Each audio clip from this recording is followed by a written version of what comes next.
Hey folks, thanks for joining me for this episode of the Embellish Podcast, a podcast focused on product stories, product storytellers, interesting brand ambassadors, and any other person that I happen to decide I want to talk with. Whether you're a bourbon fan, a geek, a casual observer, or someone just floating through this channel, you're sure to waste a few minutes listening, and I hope you find whatever I have to say interesting. If you got here by chance, please take a moment to hit the subscribe button. I can be found on any podcasting platform that exists, and if you can't find me on a platform, send me an email at embellishpod@gmail.com, and I'll try to get that taken care of. I also generally live stream the recording of these episodes on YouTube on Wednesday nights around 9:30 p.m. Central Standard Time. Tonight we're doing a special night because we're going to have a friend joining us. You can find all of my links on Instagram at embellishpod or Twitter with the exact same handle. I have a website. It is www.embellishpod.com. It's also a place to pick up these links, episode details, and some one-off tasting notes. Today is March the 29th of 2022, and we are talking with Perry from Is My Bourbon Podcast. And there's a few podcasts that I listen to regularly, and I did before I decided what the internet needed was yet one more voice in the audio podcasting community about whiskey. Your podcast was one of those that I enjoyed. I enjoy its whiskey content. I enjoy the non-whiskey related content. And I knew that at some point I wanted to have you on this podcast just to talk. And the reality is that that's the reason why I started this podcast, is because I did a year of just talking to myself in this room to feel comfortable, then saying, all right, now let's invite people in, because I just want to talk to people. Like there's fun stuff. Before we get into the question and answer portion, you've got some things going on in the very near future that we absolutely want to front load that and make that a part of, what we're trying to get after here. Yeah, absolutely, John. First of all, thank you so much for having me on. I realize every now and then that my life is basically just sleeping in between podcast work, like anymore, because I actually was in the middle of editing my podcast, my episode that comes out tomorrow, which is completely off the wall and different from most bourbon content. Despite the fact that we still do a lot of what we normally do, is just, the meat in the middle of the sandwich is us being super nerdy, because we went to the Lexington Comic-Con this past weekend and got to interview Nick Maley, who is known as that Yoda guy. Look him up. The guy's absolutely just incredibly fascinating in the work that he's done. It's phenomenal. But we also got to talk with David Koechner, who played Todd Packer on The Office. He was in Anchorman. Dude, that interview is only about 6 minutes long. It's one of the wildest things we've ever done on the show. I mean, it was just a nonstop roller coaster, and it was wild. That is fantastic, because The Office is my favorite sitcom of all time, and I grew up in a generation having Seinfeld and Friends being a thing that were for my generation. Todd Packer, that's that. I'm always excited about your episodes, but now this is even better. Thank you, dude. But it was just the whole thing with the con, and I'll get back to doing some promoting, but I don't talk about this on the episode just because it didn't really flow super well. But we didn't get the ability to send requests for interviews to the guests who were going to be at the con beforehand. So what we were told was, if there are openings while there are people at their booths and it's not really holding up the line, feel free to go up to them and ask if you can talk with them. Mm-hmm. And the very first person that we saw was David Koechner, that we wanted to talk to. And I kid you not, a minute into the interview, we go, "Oh, so do you like bourbon? Do you normally drink bourbon?" And he goes, "Well, I used to, but I'm sober now." Because he got a DUI in January. It is. Oh, wow. And we recovered very quickly from it. Right. I mean, like, there's not a moment of like, well, maybe we shouldn't have done this, or maybe we should cut it out, because I mean, he's still very, very funny, and he's very interesting in the way that he kind of picks up who we are and like our our little quirks about the podcast, Mm-hmm. it's very apparent very quickly. I mean, like he's never listened to the show before, of course, and if he has, he did a really good job at acting like he had no idea who we were. But he just played along. He did such a good job with it, and it was so much fun getting to talk with him. But anyway, so that's the episode that's coming out tomorrow, which is March 30th. We have episodes that come out every Wednesday. I go live on YouTube every Thursday evening at 8 p.m. Eastern, and you can support the show on Patreon, patreon.com/mybourbonpodcast for as little as $1 a month, $5 a month. You get a bunch of bonus content.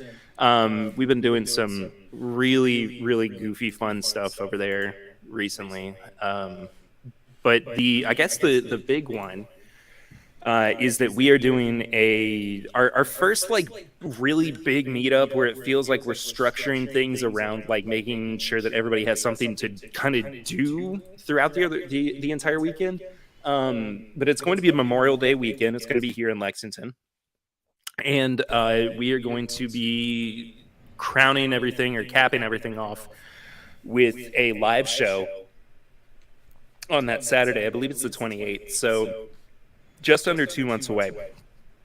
And we just finalized the two guests who are going to be on, and I'm not going to spoil it just yet because we haven't announced it to everybody, but I am so excited to have these people in the format of this live show, because already I know how special they are, and they're really, really great people, but also I think it's important to highlight what they are doing and how we all within this community kind of like, doing this. It's kind of like looking at how the sausage is made in some ways.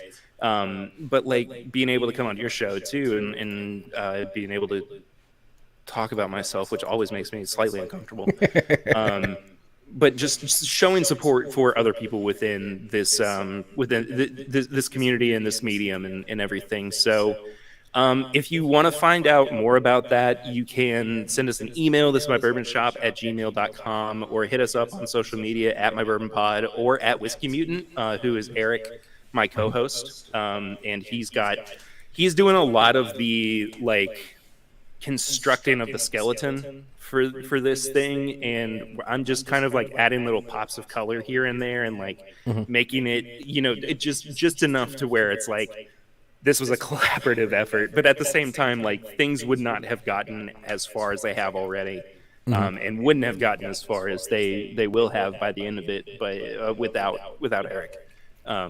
So yeah, we're still kind of working on a name for it. I guess it's going to wind up being called This Is My Bourbon Weekend, or This Is My Bourbon. That is immediately what I thought of, was This Is My Bourbon Weekend. Like this, yeah, exactly it's impossible to escape that branding now after 4.5 years that I kind of shoehorned into what all I do. And initially, I made an apparel shop because I'm a graphic designer by trade, and I wanted to kind of find a way to show my love for bourbon, but also make a little bit of money off of it as well. Right. But I eventually just kind of kept getting more and more into bourbon, and I started watching It's Bourbon Night and listening to Bourbon Pursuit, and just kind of falling down that rabbit hole and going. I own the podcast too. I can't ignore the fact that I listened to those guys religiously right before I started my own show. And just kind of like I got into it, and you kind of made the joke about, adding one more podcast to the mix. And like, that's not totally untrue, because there are so many of us anymore. And it really does take something kind of special to cut through and everything. But like, when I started, I mean, there were just a handful of bourbon podcasts or whiskey podcasts that were in any capacity regularly listened to or watched or anything. And I think I remember even like 4 months before I started This Is My Bourbon Podcast, or 10BIP, as I'm probably going to refer to it as 10BIP a bunch throughout the episode too. But like just a few months before we started 10BIP, I think that Bourbon Pursuit started calling themselves the official podcast of bourbon. And I was like, oh, am I doing the right thing here? Like, Right. am I just totally screwing myself over by, throwing my hat into the ring as well? And I mean, I'm happy, of course, with 4.5 years later with the success that we've had with it and everything. But I don't like talking about that too much. I just like, I still kind of think of myself as like, I'm this guy who wanted to talk about bourbon, and I've just done a Right. lot of really cool stuff with it ever since I started it. And the it sounds like I'm trying to pat myself on the back, and I promise you I'm not. But like the success of it was kind of a secondary aspect of the way that things came together.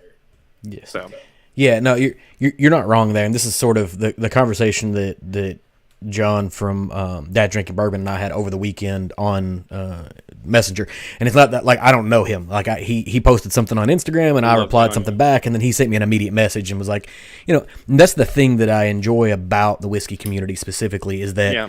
even the larger formatted individuals have almost no problem talking to a guy who's got like 12 followers. Like No, it's stupid for us to not engage with anybody. I mean, it's ridiculous because I mean, for many reasons, but the ones that I really try to hone in on are we were in the same position at one point, and bourbon's about the community. But like the bourbon community is just built on reaching out to people and being genuine and finding ways to make people comfortable and make them excited about this thing that we all have devoted so much time and money to. But it's unless somebody is doing something that is detrimental to the community, I have no problem engaging with people. I have no problem with it. I think it's like it's what gives me the most excitement and kind of the most energy for continuing to do the podcast and continuing to just be a part of the community in general. And that's, you can tell from that when I started, I was struggling for 15 to 20 minutes.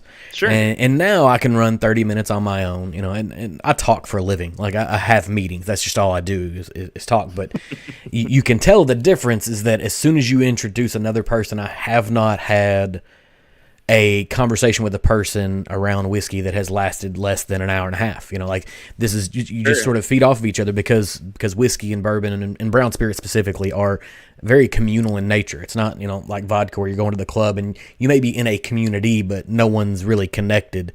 Bourbon is usually something you're going to sit down and have a conversation over. You're going to relate to people. You're going to do whatever. And let me ask. Oh, sorry, I didn't go mean to ahead. cut No, you go off. ahead. I wanted to ask you about that specifically because I think that that's something that we all kind of not struggled with, but we saw our relationship with bourbon and with drinking change as the pandemic started out. How did you kind of start dealing with that as coronavirus So introduced itself? I was looking at I was interested in doing a podcast well before the coronavirus hit, before the pandemic hit and all of that. And then, at the drop of a hat, like I was in Sacramento, California when the first community case hit the United States. You know where it hit in the United States? The first community case was in Sacramento, California. Sacramento, California, yeah. It was 1.5 miles as the crow flies from the hotel I was staying in the week they announced it. I'm like, I don't know if I'm going to get back. Like, are they going to shut down planes? What are they going to do here? Sure. And I'm long-winded, so it'll take me a while to get to the point of this. No, go for it. But I'm here. I told you. I committed this time to you, so I'm Right. here for it, man. Yeah. So I we get on the plane back, and anytime somebody sneezes or cough, everybody's like whipping their head around, like what's going on? Who's got it? Everybody stay away from each other. I got back, and within a few days, my office shut down, and we went to completely virtual, and Yeah. everyone had to make this adjustment to how they worked, and a lot of us dove into 60, 70, 80-hour work weeks because our office and our home were the same place. We all worked right here. And so this idea of wanting to start a podcast sort of, floundered and sat on the back because I'm trying to adjust to what the new normal is and working from home. But Yeah. I got more. Podcasts can be very consumptive, and you're listening to it while you're driving to work, you're doing something else. But it seemed like a lot of the podcasting community started looking towards some way to commune with folks, whether it be through live streaming, through Patreon, through some other type of virtual of Zooms went nuts. Yeah. And because we didn't have, or me specifically, I didn't have a physical community anymore, I started searching out for a digital community. And I have coworkers, but sometimes you get tired of talking to those people. And so the virtual whiskey community learned real fast how to become a actual virtual community. Yeah.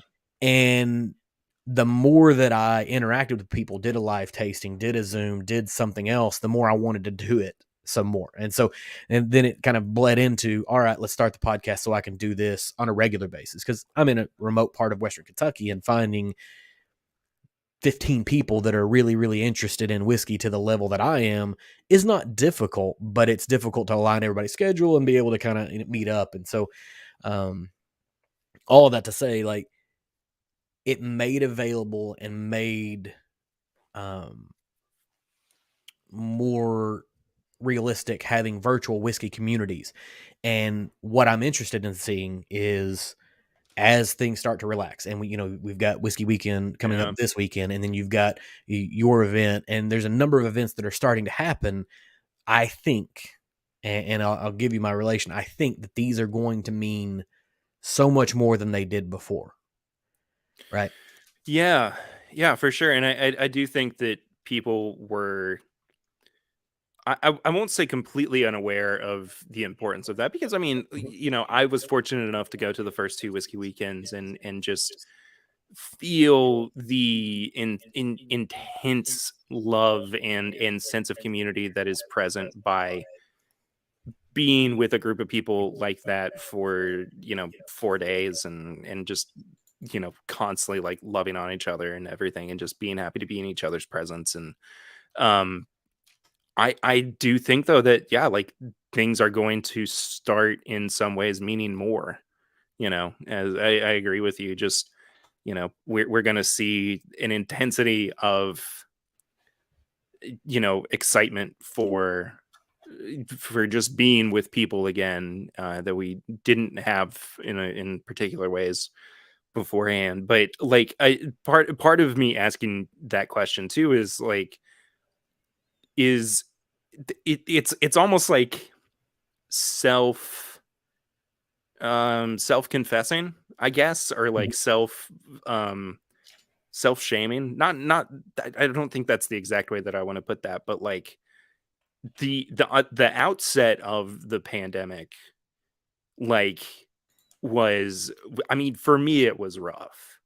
And it wasn't because like I was, and I mean, there I deal with plenty of anxiety and depression, and I mean, like, that was you know hit to infinity during especially the early days of the pandemic. But like, I think that I'm not alone in saying that a lot of my reaction to it was, hey, I'm home, I'm gonna drink more, Mm-hmm. and just being like, well, it's the end of the, like, kind of like joking about it, but at the same time, like, giving yourself the excuse to do it, but being like, I'm gonna, just have a drink, and I'm gonna have nothing else Yep. to do, and everything. And like, coming off of that was a little bit difficult, excuse me, just, kind of like reestablishing what my relationship with bourbon was, Mm-hmm. and everything. Because I mean, it's not an easy thing to rectify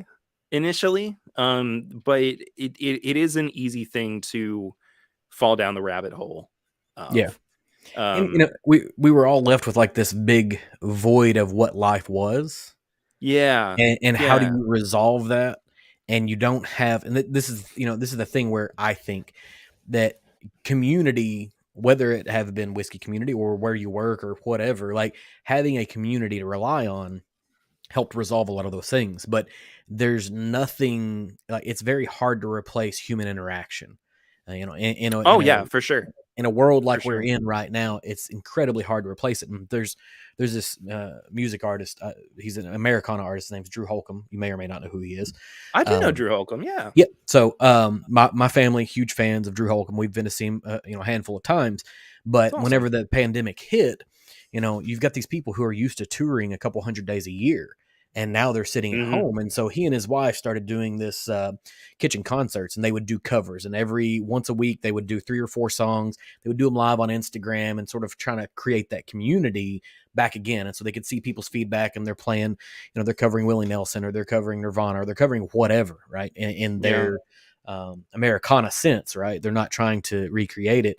But the first concert that my children went to was theirs, and their first in That's cool. person post pandemic concert was Valentine's Day of last year, right? In 2021, Yeah. Yeah. they played the Ryman, and we picked it because my wife and I love music. We think that's the Yeah. Of course. stuff. Yeah. And the Ryman is one of the best venues to ever see, and Dude, we could take our what children. a place to go. Right. We Oh, could take our children in an environment where we knew, because there's still social distancing, and so people weren't allowed within 8 feet of us, and there's not a ton of standing, and it's not a super overly loud concert, and it's music that they thoroughly enjoy. And so we go to this concert, and they get on stage, and at the end of every song, there is a genuine and heartfelt thank you, and they're borderline of tears because they're yeah. they're drinking from the fire hose of emotion that they've Yeah. been missing for so long. You can try to replace it virtually, but it still doesn't. And that's what I'm kind of getting to, is like when you show up to a thing like Whiskey Weekend, or you show up even to the Kentucky Bourbon Festival this year, Yeah. like you could tell people, they were there to be introduced to new whiskey and have conversations, but they were really there to commune, to be Yeah. around people that they knew. You saw people huddle up in the groups of friends, that people that they've already, and they're just sort of clinging to each other because they've been missing that vacuum for so long. I had that same kind of experience at Railbird here in Hmm. Lexington back in August, when the Band of Horses was one of the, I think they were one of the headliners, and if they weren't, they were second or third billing. But I'd always kind of on the periphery really liked that band and enjoyed listening to them. But I think that they even said, like, this is the first time that we've played in front of anybody in a year and a half, and it's same thing. Like, it was just them trying to, the lead singer trying to get through a Yep. sentence without breaking down, and it was like, oh my gosh, I forgot about this. I forgot about, and it's not to say that, I wasn't still trying to keep up with, the artists that I love, and Hmm. um trying to, support them as much as I could, but like, it just, that connection of being at a show or being at a concert, or um it I would so I mentioned earlier in that I um studied graphic design, and like that's my the thing that I kind of used as like leverage into all of my little things that I do creatively, which is also a creative pursuit, but Hmm. regardless, you understand what I mean. Right. Um, a big part of what I did when I was in college was go and listen to people give lectures on design, Hmm. and it just, like, even the little times now where I can listen to somebody talk about art or talk constructively about, like, even just TED Talks. It was Yeah. something that I kind of like ignored throughout most of the pandemic, because I don't know, I was just kind of trying to like get through it. Yeah. And I think that's what a lot of us were doing. It was like, just get through this. Let's and there was all of that positive messaging of, we're in this together, and we're working towards everything being better, and but like, so many of us were like, I'm just trying to get through to tomorrow. Yeah. Like, that I think is where, a lot of us realized that we are a little bit more extroverted than we kind of wanted to Hmm. say that we were initially, and we do thrive on the energy of other people, and um, like, it's weird because it just did something so massively contradictory to, Hmm. I think, creatives in general. This is such a tangent from bourbon, but This is I it. do think yeah, I mean, like it's important to talk about too, but it was so tough because I mean, like I've also been a musician since I was about 12 or 13 when I started playing guitar. Um, and like you would think that I would be more excited about, having time to be home and play music more and write new songs and everything, but it just was like it was so soul sucking to be home and be away, and Hmm. it just, it you just feel this constant like, oh, when are we gonna be done with this? When is this gonna be over? And like, and I know that some people still kind of feel that, and I do think that it's trending in the right direction finally, but um, like reigniting or refinding passion in things and excitement for things after the hell that was, 2020 and 2021. It's difficult, man. It's difficult, but it's been interesting, like me at least thinking, you know what, I'm going to dedicate an hour out of my day, if I can, justify it, to sit down and play guitar, Hmm. like just to actively, you know make sure that I am exercising those muscles and my brain is working in that direction. And also, like, what comes with that is also actively saying I need to drink less as well, because I mean, those two things are not conducive to each other. Right. Like, you have to have your wherewithal to be coordinated and to be active on a while playing music. And I mean, if you've been drinking too much, then you can't necessarily do that successfully. So Yeah. this is a long way around of me, like, again, kind of self-telling that, I had a pretty rough time during the, original, I don't know, 18 months of the pandemic. And then, as things kind of started to ease up a little bit, it was, I don't know, like the fog kind of lifted, I guess. Yeah, and But it feels like it's lifting, faster and faster here recently. it And is, the it thing is, that yeah. I try to frame it in is I feel like we went through like it's sort of like, and I don't want to correlate it to war, but it's like if you've ever been through something really difficult with friends, the death of a friend, a terrible accident, something, you all come out the other side. Friend breakups. Right? Yeah, Dude, anything, you come dude, out. you know what we don't talk about enough in general is friend breakups. Friend breakups are almost more devastating than romantic breakups, I because would hold that they are, because usually those friendships that whenever they start dying, those friendships had spanned several romantic relationships. yeah, oh yeah, 100%, I absolutely. And just, years of trust and being able to confide in the other Mhm. person, and then all of a sudden it's like, I mean, whether it's an active, you know, cancellation of that relationship, or if it's just, slowly drifting apart over Yep. time. It is painful, man. It is a painful thing. And I'm almost happier that you brought up, like, friendships, uh, dealing Yeah. with friendships more than, romantic relationships Yeah, I before. mean, well, I mean, friendships are so pervasive, regardless of whether you have romantic relationships or not. And I have like two different relation friendships that I can remember. One was like just a hard cut. We're not friends anymore for whatever reason. This is somebody I've been friends with for a long, long Yeah. time. Yeah. And then another one, I think the one that was worse is that I had a friend for a very long time during college, and we remained in contact after college.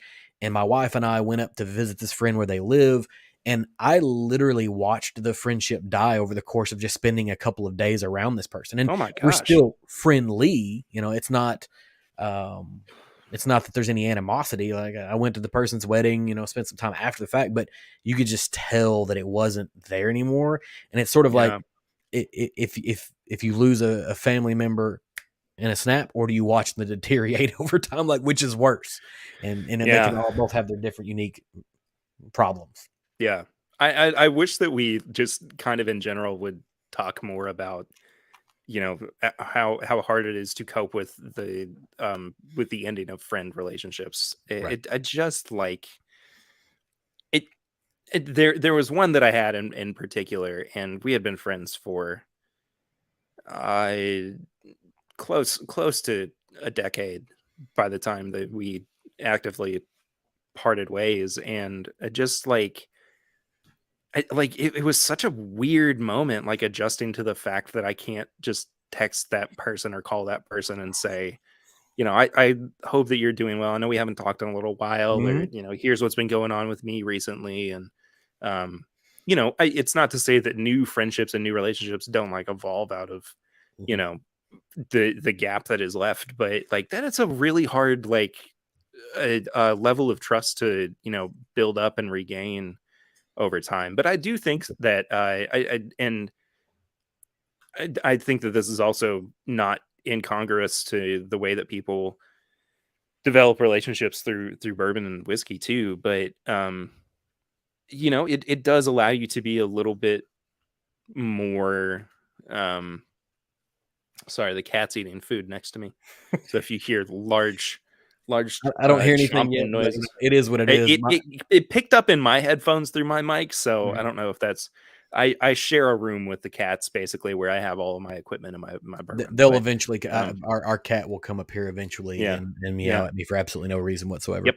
So Mhm. I understand. Either that or a kid will. One or the other. A child will do it, The or a child cat will will. meow at you. Yeah. The youngest child very well might, because sometimes she is a cat. So But regardless, the point that I was trying to make is that you do find yourself being more selective, I guess, in yeah, the people that you put time and effort and hard work into. Because I mean, you can't waste your time with somebody that's gonna just drop you like a fly. You right. just be positive, be excited, and open to the relationships that are going to be the most invigorating in some ways, I guess. Yeah. I think that's one of the things that we can take out of the pandemic specifically is communication for us got really, really cheap pre-pandemic, right? Like you had Yeah, absolutely no sure. Yeah. problem sitting at a table with a person, completely ignoring them while having your cell phone out, right? Like you had no problem doing that because you could have that moment again a few minutes later or whatever Yeah. else. You could put off what was in front of you for the thing that was in a virtual environment. And And instead as of you're you, talking about that, I got a notification on my phone that I immediately looked at. Like yeah, the well, I mean, the we the, all the do, right? irony is not lost on me. I've looked at mine as well because it keeps popping up. Something will pop up, and I'm inevitably waiting for a work or a wife email or text Creatures of message. habit. But it got really, really cheap, and Yeah. then when you couldn't interact with a person face to face, you start to realize like how important it was. And I've noticed, at least myself, in personal interactions after the fact, I'm more likely to leave my phone laying face down and interact with this person because we could, like coronavirus was a novel virus, right? It was a thing that happened Yeah. here in the United States. This could happen again in 2 years, 3 years with a completely Yeah. different, Hmm. new, unique virus where we're Yeah, like of course. going back into a quarantine environment. So it's like consume all of it you can while you can because you may be back. And the world has proved that we can continue on largely in a lot of ways and still have commerce and still do a whole ton of Yeah. things while being protective of the smallest and the oldest portions of our population. It's a unique situation that we're in, but like I say, it gave us the ability to do that. And then there's this other thing of every generation needs its thing to be able to create art from, right? So like my generation has things like Desert Storm or 9/11, right? As bad as coronavirus and the pandemic and the quarantine, all of that has been, I'm interested in what's going to be derived from it musically, artistically, visually, whatever, Yeah. right? Yeah, of course. It's going to be a thing. Yeah. And I hope that it gets to the point eventually where it's like, you remember that time when, how crazy was that time? And Mhm. that's such a reductive way to talk about the things that have happened over the past few years, which have in many large ways been atrocious. I mean, Mhm. there have been incredibly difficult times for a lot of people, but um I don't know. It's not often that you like think about the fact that you were in the middle of a history book being written, but it's impossible to escape, I think, I am over during being all in the middle of this. a history book that's being rewritten. Like in my generation, right? So I am on the edge of Generation X, right? So I was born in 1980. So some put me in Generation X, some make me an elder millennial or a geriatric millennial. I don't know what it is. I'm towards the tail end of millennials. I think I have a good like 2 or 3 year cushion.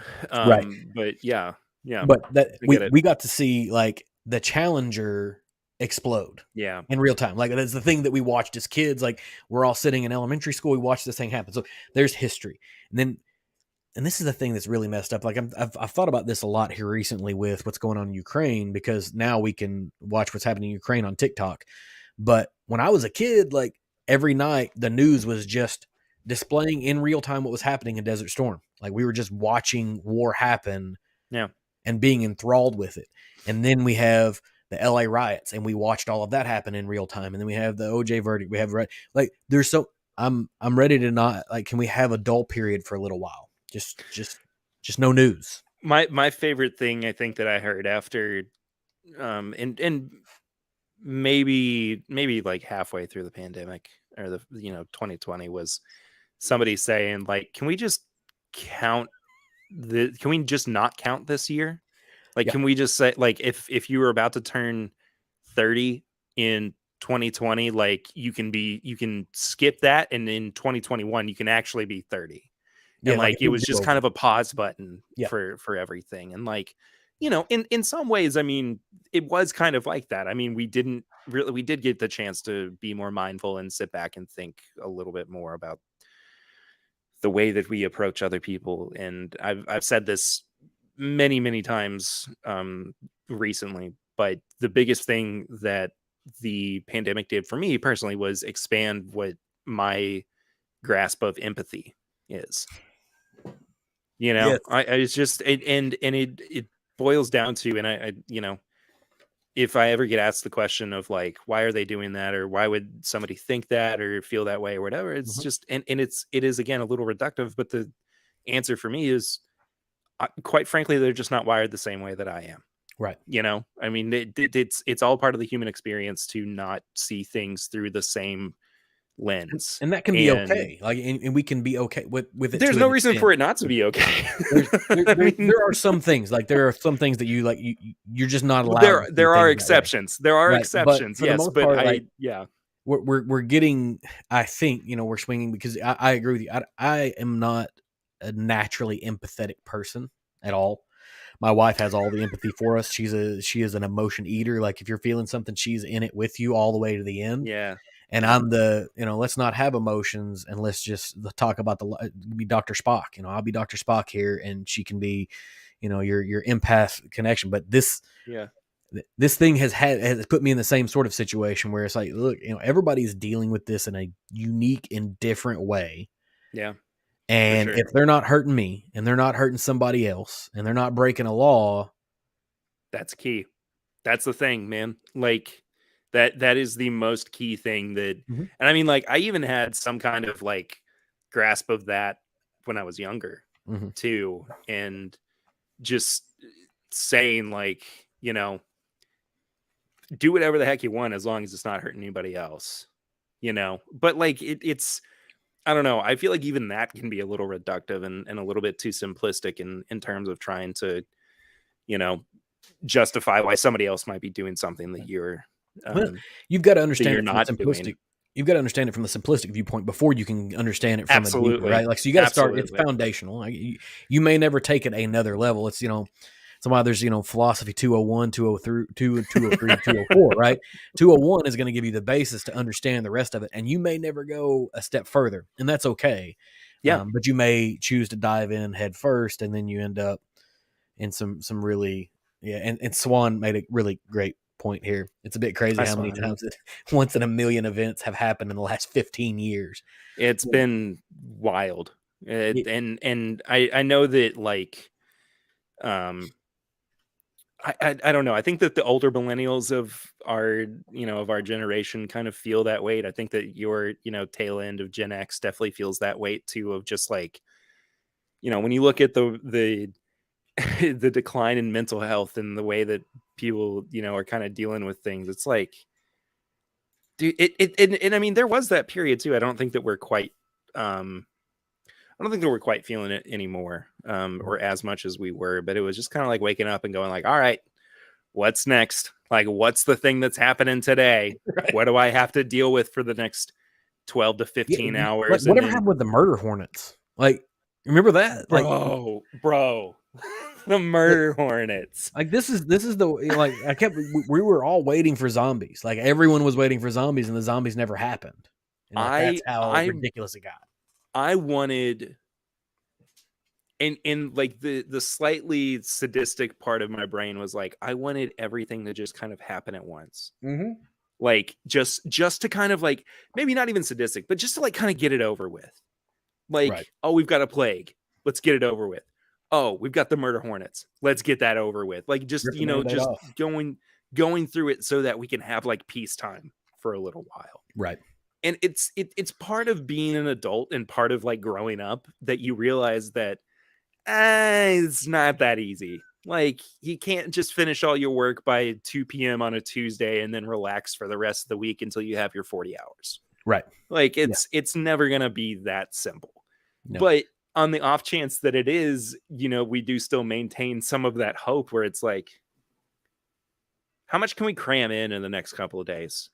Like, what can we just get out of the way so that we, can relax a little bit and, maybe plan a trip to the beach, or maybe figure out like what we're going to be doing over the holidays, or, just engage more in leisure activity. And I think a big part of my brain thinks that as well, because of the fact that we had so much leisure time during the pandemic too, where it was like, yeah, well, I'm going to get out of bed. I'm going to go sit on the couch, watch some TV. I'm going to eat my dinner in front of the TV, and then I'm going to get in bed and I'm going to watch TV and I'm going to fall asleep.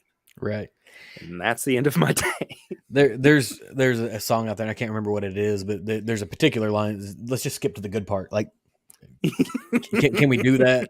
Like, you're wanting to cram it all in so we can just let's get past it and let's get what is it? What is it that Andy says at the end of The Office? I wish that there was some way to know that you're living in the good old days. When it's the good old days, yeah, exactly. Yes, so. Absolutely. I just want to skip to the good old days. Yeah, for sure. For sure. Anyway, this has been a great way to start off this. I literally have asked none of the questions that I started with, but I'm okay with that. That's exactly how this ends up, right? Like, this is what happens with me: is you sit down and I start asking you questions, and we start going off on tangents. I mean, it's. I am absolutely here for that. So one of the questions I do have, right? Yes. This is the thing that I find. AJR, the good part. That's like, there we go. Tim Evans has got it. He's got the Thanks, music Tim. for us. I'm not up on pop. I'm an old man. So I read an article that was talking about, like people who collect whiskey. People who collect whiskey likely collected something else when they were younger. What was the thing that you collected when you were a kid? Was it comic books? Was it baseball cards? Was it Magic? Was it? Well, strap in, John, because the list seemed to never end at some point. Here's before I get into it, I want to justify something. I think that this is why I have a hard time keeping good bottles around for a long time, because my intention with collecting was always to use it or enjoy it, right? So, golly, where to start? I think initially it was probably like Pokemon cards on the very, very early onset of this, and even then I didn't, actively do it. It was just kind of as I got older, and I started like collecting Pokemon toys, and then I started getting into Dragon Ball Z. And I had just this sack, almost literal sack of like Dragon Ball Z toys that I would go in and just play with. And I mean, nothing ever really stayed in the package. for me, because I wanted to play with it. I wanted to be engrossed in that world and everything. And then I bounced around a bit, Yu-Gi-Oh cards for a while. We had a lot of Lego in our house too. We had so much Lego when I was growing up. And I was it was off air, I think, that we talked about, who we played with when we were growing up. But like, Mm-hmm. I played with my brother more than anybody. When I was growing up, my brother was and is, I would say, my best friend. But we would bounce around from, like, a couple weeks we'd be doing nothing but playing Lego, and then we'd be like, I'm kind of feeling like doing some Dragon Ball Z stuff, or like, Yep. we haven't touched on Star Wars in a while, or do we really, I don't know, can we really shoehorn all of these things in together? And like, we do these big, like, collaborative weeks too, where it was like, oh, Star Wars exists in the same universe as Spider-Man, Why and not? what is Goku doing here too? And like, where are all these things? Like, it was just kind of like, I don't know. I collected a lot of things with, like I said, the intent to enjoy, and to, share as well. And like, my biggest flaw with, like, good bottles of bourbon or whiskey is that I get really excited about them. I open them first for myself. I really like what I have, and then I take it to somebody else and I say, you've got to try this. And Mm-hmm. then I do it again and again and again and again. And by the time that I realize that I have overdone it, I have maybe a quarter of the bottle left. And I'm like, Right. do I keep this or do I finish this? Like, Right. I mean, It's usually the last like 2 ounces that are my problem, right? It's like exactly. I'm down to a couple Yeah. ounces. Like, what do I And do here? I drank, like, so much of my good stuff during the pandemic. Mm-hmm. I mean, like, antique collection and pre-fire stuff, and like, it's not to say that I didn't share a lot of it too, Mm-hmm. but like, there was that mindset of like, don't know what tomorrow's going to bring. Right. Let's just You kind of literally, dive like, into it. we literally could be fighting zombies. So the antique collection doesn't matter anymore because, we're just trying to survive. I panic bought 50 pounds of flour because I'm like, I don't know what's going to happen, but I know I can make bread. We're good to go. I still have 45 pounds of flour. Like That's the first I've ever heard anybody say that they panic bought flour. Like, well, there's two people who do that: bakers and someone who's completely lost their mind. Like, there's no in between, John. so And I think we I hit know the which point where category you fall into. no. I don't hit either. I hit I'm thinking three levels down the supply chain. Right.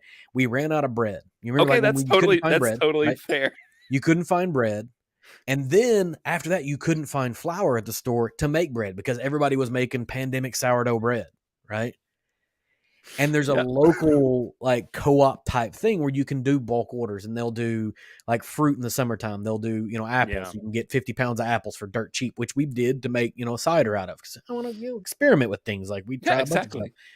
But it just hit that whenever we were having all these shortages, they were like, we're doing a run where you could get flour. And I'm like, give me 50 pounds, because that was the smallest amount that I could purchase. I couldn't buy like a 5-pound bag or anything. But I was like, give me 50 pounds because who knows what's about to happen next. But I can at least barter and make bread. And like, there's things that we can do here Yeah. and still have bread, because that's where I'm thinking. I'm like, do I need a 55-gallon drum of rice and beans too? I don't know. Hey, but I've got enough flour to maybe justify that. Correct. Right. Like, yeah.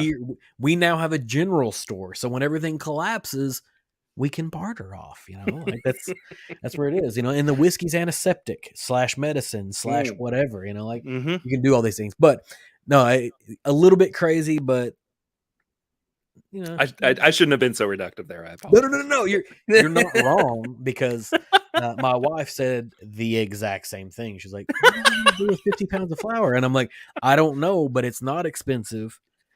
We're gonna find out together. And if we need it, we have it, right? In I will sickness and spend in a few health, dollars okay? now to be prepared. Like, I was in the Boy Scouts when I was a kid. Always be There you prepared, go. right? Like, Yeah. I mean, I didn't take it to Eagle Scout, so I'm not that prepared, but you know, buying 50 pounds of flour prepared. Hey, it was ingrained in you for sure. Right. Yeah. They got their message. They got their marketing right. Everything worked out, but, um, that perfect tangent. Yeah. So collecting things is something that I think all whiskey people do, but I'm with you on the consumptive nature of it. Like I collected Yeah. things whenever I was a kid with the intent to use them, to play with them, to what, one of my coworkers, he collects Funko Pops, which is cool. A lot of people do Yeah. that, but every one of his is in an unopened box. And I'm like, so you never like actually physically touch any of them? And he's like, I touched the box. And I'm like, yeah, there's a few on my shelf back here. There's Stanley. Like Stan is a part of like not just my life, but he's like part of my set and my, Yeah. all of my stuff. But like, what's way more fun than just having him sitting in a box is like the fact Being that able to pick them up. I can put him in a whiskey glass, or I can Right. put him, he's hiding 1 week over in the humidor or whatever. It's just so much more fun to like play with your toys. Why like 28 when you were a years kid, old. did What you am I get doing? like a GI Joe and keep it in the package and never open it up? That's No, insane. never. That's crazy. Never. But some people did Never. But I also think too that like I like that experience is so shaped by not knowing that there is anything in regards to like retail value or resell value, excuse right. me. Like after you've bought it and you've looked at it in the package for so long and you're like, well, just make a couple $100 off of it or whatever. I mean, you're 8-9 years old and you're like, no, I want to open this pack of Yu-Gi-Oh cards and see what I get into and whatnot. Right. But see, the thing is I think most people aren't. This is where I look at it, like, because I got into baseball cards when I was a kid because that was about the only thing you could collect. Is baseball cards and comic books. Yeah. That's all you could collect in the 80s. Like you didn't have. Oh yeah, I forgot about comic books. Right. That was a given. I had to be actively I had to actively say to myself, I can't buy any more comic books because I don't have the space for it. Like, and I stopped well before my brother did. Like, yeah. my brother just got all of his comic books out of my parents' house, like a couple weeks ago. And that was one of the things where like me and my brother collected, and then he never took care of anything, so I always ended up with it. Yeah. Whatever he had because he wouldn't take care of it. And then I would give him away to somebody who was like getting interested in collecting. And I'm like, I'm getting older and I don't want that. And then I would buy back again, as I got a little older, adult age in my 30s. I'm like, I'm gonna buy back again and just, because I want to read through them and touch them and whatever. And then some kid, my nephew's like, oh, I'm really into comic books. I'm like, here you go, man, have these. And I'm back in the cycle of like rebuilding a stack of comic books again. So I should have just kept the first round of them. Well, it's why I like, and not so much right now because Amazon's completely ruined it, but Comixology. Because I can read things still, but it's digital and it's not really taking up any space in my house. And, I don't know. I think that I am kind of also now dealing with the thought that, and it's because of the way that Amazon has handled Comixology and how they just absolutely just punted any kind of quality that they had with it. But starting to get worried about like, what am I going to do when all of this stuff goes away? Like they're not going to send me physical copies to replace the digital ones that I bought. No. Like I'm backtracking on like the decisions that I've made of like what I want to collect and how I want to collect them. So now I'm thinking like, and I mean, it could be, I don't mind trade paperbacks, but I could hop on plenty of those, but also like having to buy, Blu-rays or the sequel to Blu-rays or whatever those are going to be, because eventually I mean digital movies are going to go away, but I mean I just like I love the convenience of it though. I love the convenience of like having all of my music in Apple Music in the cloud. I love being able to go to movies anywhere and just like I bought the new Spider-Man the day that it came out. Yeah. And I watched it the day that it came out, and I was like, it was because it was partially because I couldn't wait for the ability to watch it again, but also like the convenience of watching the new Spider-Man movie before anybody else, like when it was in my own home. But I've been anyway. putting off rewatching Spider-Man since I saw it in the theater because I came out with enough questions that I don't know that it would be healthy to watch it again now. And then I just went over the weekend and watched The Batman for my first watch. All right. And what did you think? So that is never a good sign when you ask somebody what they think and then they take that deep sigh. No, it's not bad. My wife asked me the same question. I was like, I think I love it and hate it. Like I think I'm torn. My first thought is like, is Gotham now like Seattle? Why is it always raining in Gotham?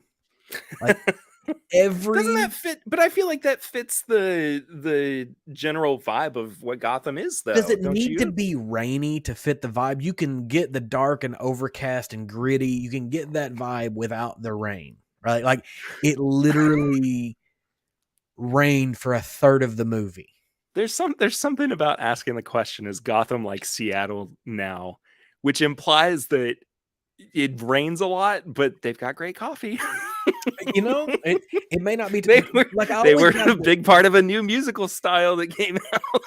That I'm getting there. So that's the other part of it, is that it felt to me like an attempt to make we had the emo Spider-Man, right? Yeah. This is the grunge Batman.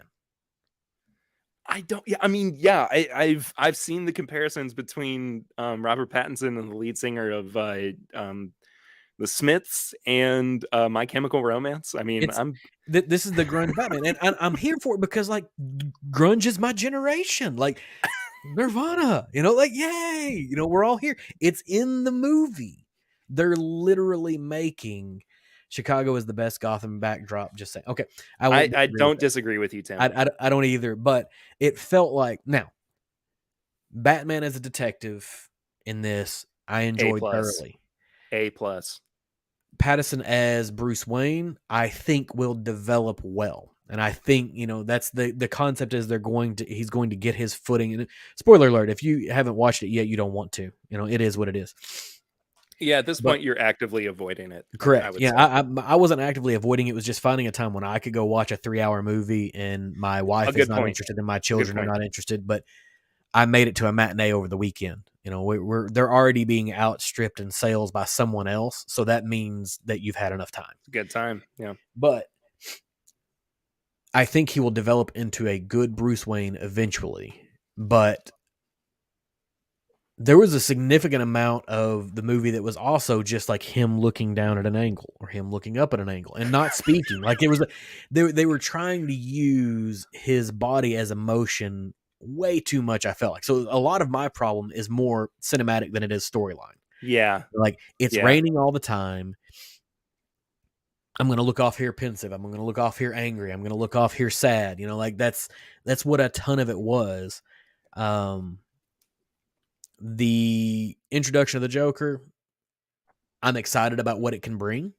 I mean that and rightfully so, they should have taken it out of the movie, but the deleted scene that they just put out is amazing. It's an amazing like 4 or 5 minutes of cinema. When that popped up on my YouTube feed, I was like, I have to go watch the movie now because I didn't watch the clip. I did not watch the clip ahead of time, but it popped up. They're like this unaired clip, and I'm like, oh, they're starting to drop these. I got to go watch the movie now because what a weird move, by the way, that studios are now starting to, because the director for Morbius as well, which I am excited for Morbius in all of the exact opposite ways that I was excited for a movie like The Batman or Spider-Man No Way Home.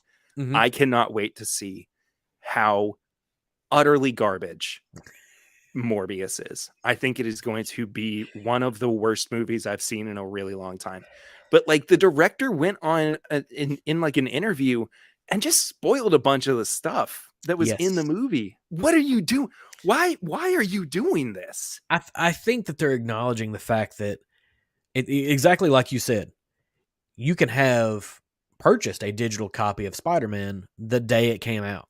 Yeah. If you're not looking at purchasing, you can have access to a bootleg copy immediately. So spoilers are dropping content from the movie while it's out are not really a thing anymore. We're not necessarily going for the story because a lot of people, like my wife, have already looked up what's going to happen on the movie before they show up. We're there to be entertained by the cinematic quality of how they put it together, right? Yeah. And especially if you're coming from like a comic book background, you're going in to watch Spider-Man, you have a loose idea of, who the villains are going to be. Yeah. So you have a loose idea of what the storyline is going to be. And if you don't know what's happening in the Marvel or the DC universe yet, it's because you've been actively avoiding it. So I get why they're doing it. It's potentially even creating hype around, if they deleted this, what did they leave in? Like, what do I need to go see that's part of this? For sure. Yeah, I get that too. Now, the deletion of Joker was absolutely tactical because it's going to generate interest for a second wave of people to go watch the movie. Yeah. The thing that I've been thinking about the most, and it was off the back of the conversation that the guys from the Weekly Planet had about this deleted scene, it was, do you think that they are now locked into this particular depiction of this character, or do you think that they are giving themselves enough wiggle room to say, we're not married to this representation of the Joker and we're going to change him up a little bit by the time we actually see him on screen next? I think if they do that, they'll put another movie in between. There'll be something in between this and the next thing. That's a really good point. Yeah, that will occur to allow that space to happen. Because if you tease Joker and then the next movie is a completely different Joker, you have a problem. You have a big problem. You're going to lose a lot of people. Like, we're all going to be like, what the hell are you? You're going to bring Jared Leto back? What's happening? Oh, please no. Please no. I think Jared Leto might be the most overrated / worst actor of this current generation of actors. I think he is just so bad. I think his music's pretty good, but I think that like he is everything that embodies like what makes people roll their eyes at actors being actors. Does that make sense? Like, no, I understand what you're saying, but I don't know enough of what Jared Leto does beyond the Joker. Like, because I'm that old. Just don't go ahead, call me boomer, whatever you want to. It's not even that. I'm just gonna chalk it up to, don't worry about it. Artsiest actor Tim Evans. I have to go look now. Like, I've got to figure out what else he's worked on. Well, that I might absolutely know about. He was in House of Gucci that just came out with Lady Gaga and Adam Driver. Requiem for a Dream. Okay. Yeah. He was in Panic Room. He was in American Psycho. I love that movie. I mean, I'll give him a pass for that movie just because that movie is so good. Yeah. But I won't disagree. Like, that was. There are times in movies where I get excited about what's going to come next, right? Yeah, sure. And the introduction of Harley Quinn and Joker, I'm excited. And then to fail so epically is akin to the first Bane. You remember the first Bane? Oh, yeah, of course I remember. Who didn't speak the entire time? Yeah, he just grunted and you punched a thing in the center of his chest and he went angry like fucking Tonka toy. Like, that epic failure. And then for all it was, the black suit Spider-Man that became emo that then led into Venom was getting us so close to Carnage. Like, that's all I was after. Like, Carnage was like a huge storyline when I was in middle school, and I loved it. Like, I loved, I loved Spider-Man. I loved the Carnage series. I thought it was fantastic, because that's the same time frame that Silence of the Lambs comes out. And so you're seeing symbiotic suit going to someone like Hannibal Lecter. Like, that's the way I'm imagining it as a kid. And so, in the comic series, it's fantastic, right? And we get close to it, and then it all falls apart because emo Spider-Man and whatever else they choose to do. And they reboot the series, and they run with Andrew Garfield, who I think is a fine Spider-Man. But we don't get to a legit Venom Carnage with him. Sort of. And then Woody Harrelson. Like, that was an amazing casting for such a terrible movie. I don't even think it's a bad movie. I think it's just an okay movie. Like, But I think it's I because it can, has all the preconceived notions of middle school me who's like and that's totally Hannibal fine. Lecter in a symbiotic suit, you know? Yeah, and I completely understand that. But I think that I just was my expectations were set so low for both of those Venom movies that Right. by the time that I actually consumed them, I was like, well, I mean, it couldn't have gone any lower than what I thought it was going to be. So like you can only go up from there. And I was just kind of like, all right. That was a movie, I guess, by all technical specs. If I guess and if you're like for comic book kids, right? Like if you followed Venom from his own line, maybe what is the Defender or whatever it was that was his line, Oh, it's maybe it's more acceptable to have those Venom movies in that Carnage version. But if you follow the Venom that is explicitly within the comic, the Spider-Man series, like the Venom translation is terrible, the Carnage yeah. translation is terrible. No, I completely agree. It, I it completely agree. And apparently now Morbius is in the same universe as yeah. Venom, and they're saying that there's a What Spider-Man. universe is Venom in? Is he And I in the don't Tobey know. Maguire? Is he in I don't. Andrew Garfield? Is he I think in? that he is in Andrew Garfield's universe. I You think think that so? tonally they are the same. But So see, he's in the final scenes of the last Spider-Man movie, the No Way oh, Home you're right. or You're Far From Home, right. No Way Home. Ugh. But they also brought in the rest of the universes, so he could still be in the other one. Like I've been thinking about that way too much for a while because they brought in Tobey Maguire and Andrew Garfield, so they could still be talking about their universe. What if it's the Japanese Spider-Man from the from the I mean, we haven't really brought in the Spider-Verse completely yet, not in so we live can't, action at least. right? Not Yeah. not in live action, Tom Hardy built a few houses off Venom. Yeah, Good he lord. did. Like I will never. I don't know that I can ever fault, aside from George Clooney, I can't fault any actor for taking a comic book role, even I if it is mean, just to make money. Like I'll George give. George Clooney at least apologizes for He doesn't. No, he takes it Batman a and step Robin. farther than apologizing. I'll give him tons of credit because I was Pays watching him an back, interview. yeah. And he was like, I got the Batman role and I told all my friends about it. I'm like, yeah, I'm going to play Batman. And he was like, I went to the screening and I didn't tell anyone when the movie was going to release. I hid. It was like, he'll acknowledge how terrible that movie was. But, what was he given? He wasn't given a ton to work with. Maybe he would have been a decent Bruce Wayne. I don't think he would have ever been a good Batman. I think the bigger letdown for me is Val Kilmer because I feel like he had the ability to be a decent Batman, but I really liked Val Kilmer in Batman Forever. I yeah, really loved him in that role. I as Batman or as Bruce Wayne. honestly both. I Mm-hmm. thought he was really good as both characters because he took that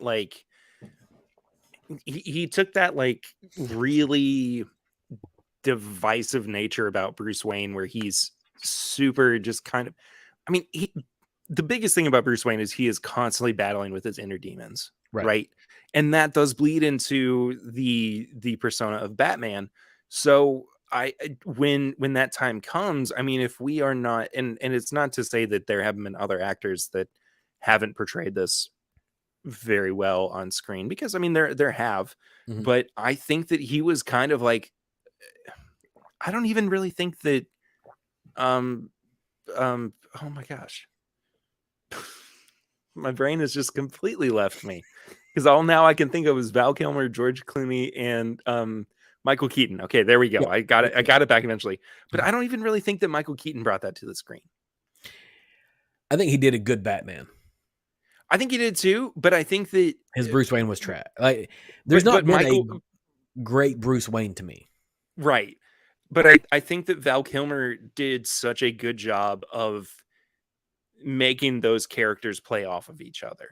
And I mean, maybe that's partially more of a directorial decision Mm-hmm. from Joel Schumacher. Maybe that was the one good thing he decided on during those two train wreck movies. But I think overall, I think Val Kilmer is just an incredible. He gives such an incredible performance And he is truly capital A acting during all of that. And I think that, you have to understand the pressure that he was more than likely under. Oh yeah. After two wildly successful. Well, okay, Batman Returns was not exactly successful at the time, but still a beloved portrayal of Batman. who Batman and Bruce Wayne were.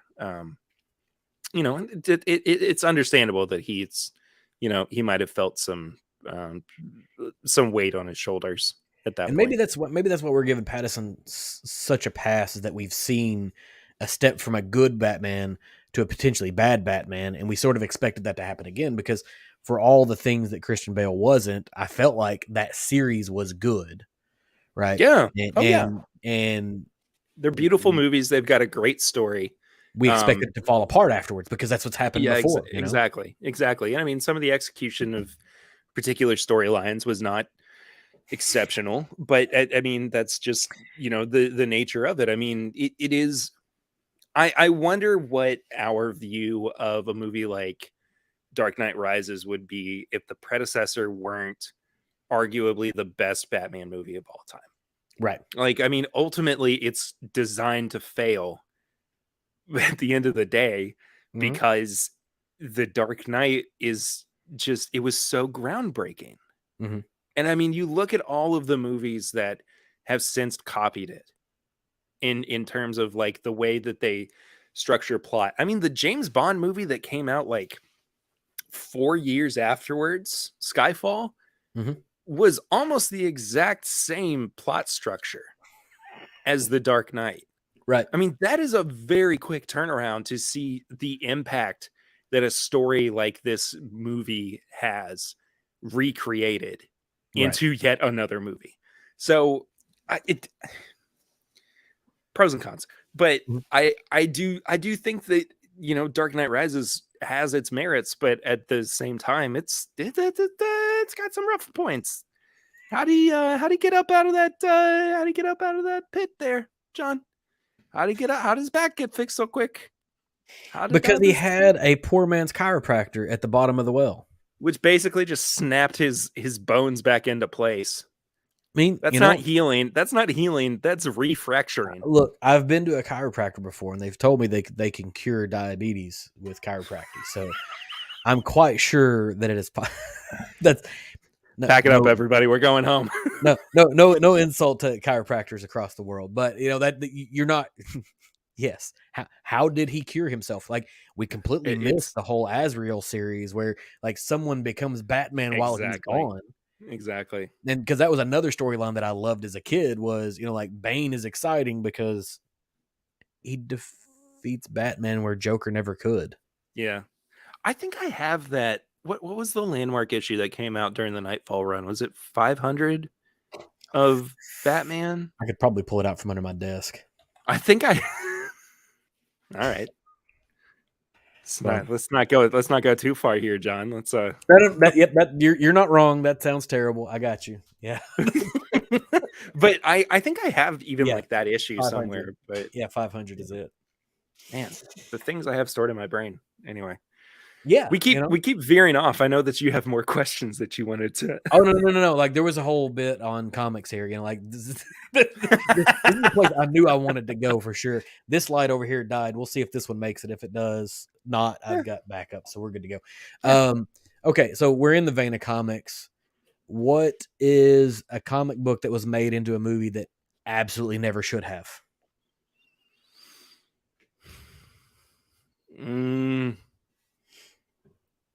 Man, that's tough.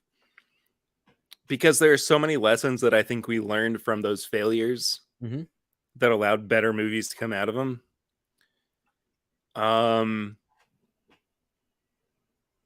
okay. Here's a good deep cut for you. I think it was early 90s Captain America movie, the made for TV Captain America movie with JD Salinger's son.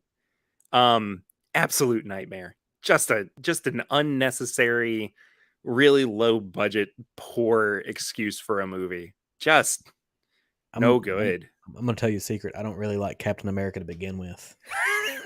Like, I think Captain He America is an ultimately flawed, very flawed human being. he's Marvel's answer to Superman. And even then, he's no Not good. He's no not Superman, good. John. Like the He's no best, Superman. and I don't even like Superman either, you know. But like Captain America, like the best story arc was when Captain America died.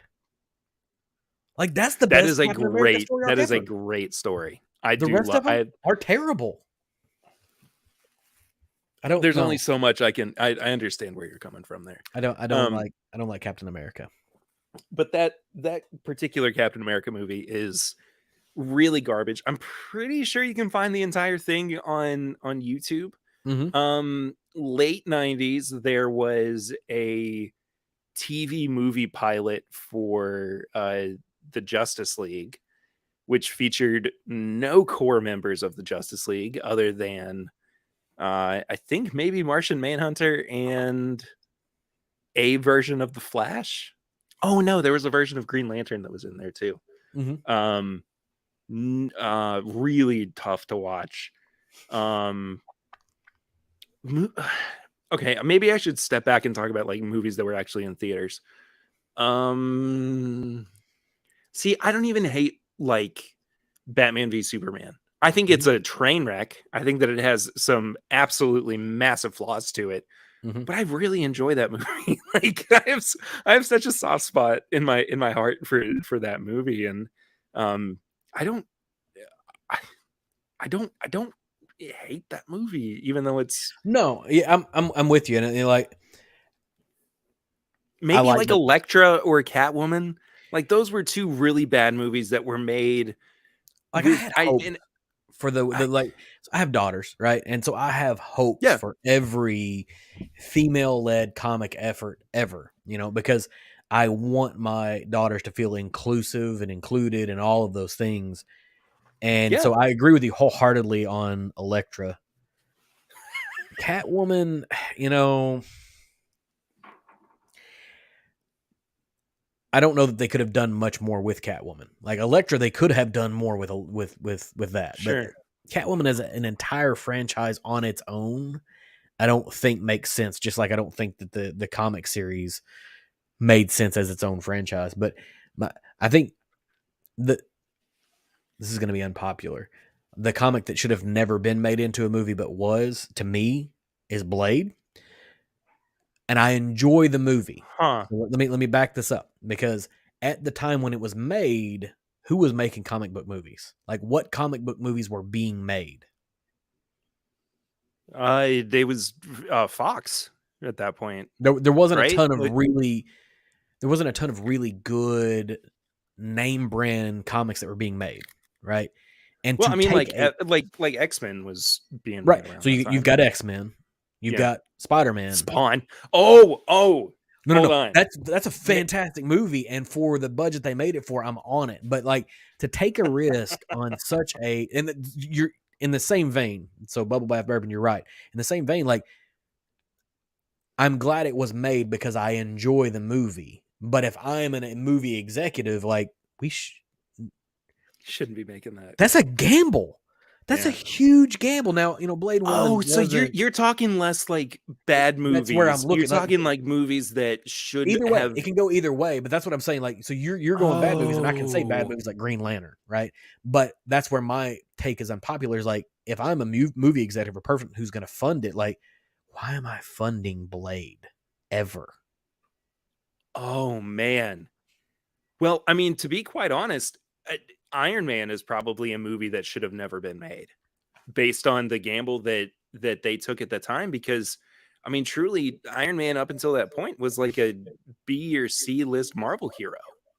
He was, but I think, and this is where if I am an investor, I can see the direct correlation between the popularity of Batman and the popularity of Iron Man, because they're effectively the same human being, the same character, the same demons. You know, Iron Man's problems were from a dead father who sort of treated him like crap, and Batman is from a dead family, and they both are just really rich guys. Like neither one of them are superheroes. Like they just rich dudes with toys. is what they really are. Like, they're just people who are really smart and able to do things.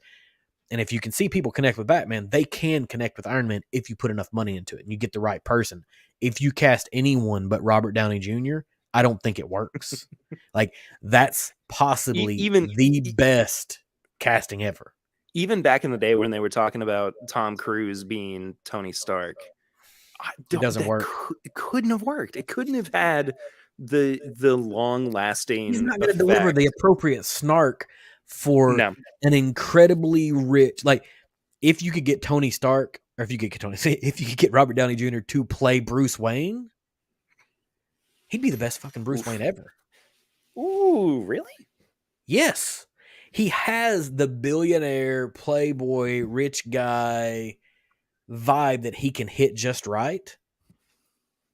I think he's it. But I don't think he makes a great Batman. I think that if Robert Downey Jr. in this weird universe, even if he had done Iron Man and he retired from Iron Man, and Warner Brothers went, we are going to throw our entire vault of money at you for you to be Batman. I still think that the entire time I would be watching that movie and going, that's Robert Downey Jr. Like, it would take me out of the. There was a moment in the Batman, and Charlie. That's a terrible idea. That is really funny. Although it fits the mold, like someone who might have been viewed as a degenerate who's been arrested, who's had drug problems, and now is going to hit their stride. I'm maybe going to be Charlie Sheen is the next Robert Downey Jr. I'm going to be laughing about that as I'm falling to sleep tonight. Of Charlie Sheen as Iron Man. That is really, really funny. But there was a moment in the Batman where I stopped watching Robert Pattinson as Bruce Wayne and I started going, that's Bruce Wayne. Mm-hmm. Like there was a very distinct moment for me. And from then on, like, not that I didn't like it before, but from then on, I was so all in. I was just like, let's go. Like, this is what we needed to see from this character right now. So, yeah. And, and I'm going to go back and say, like, I think he makes a good Bruce Wayne. I don't think he makes a good Batman at all. Yeah. Do you think that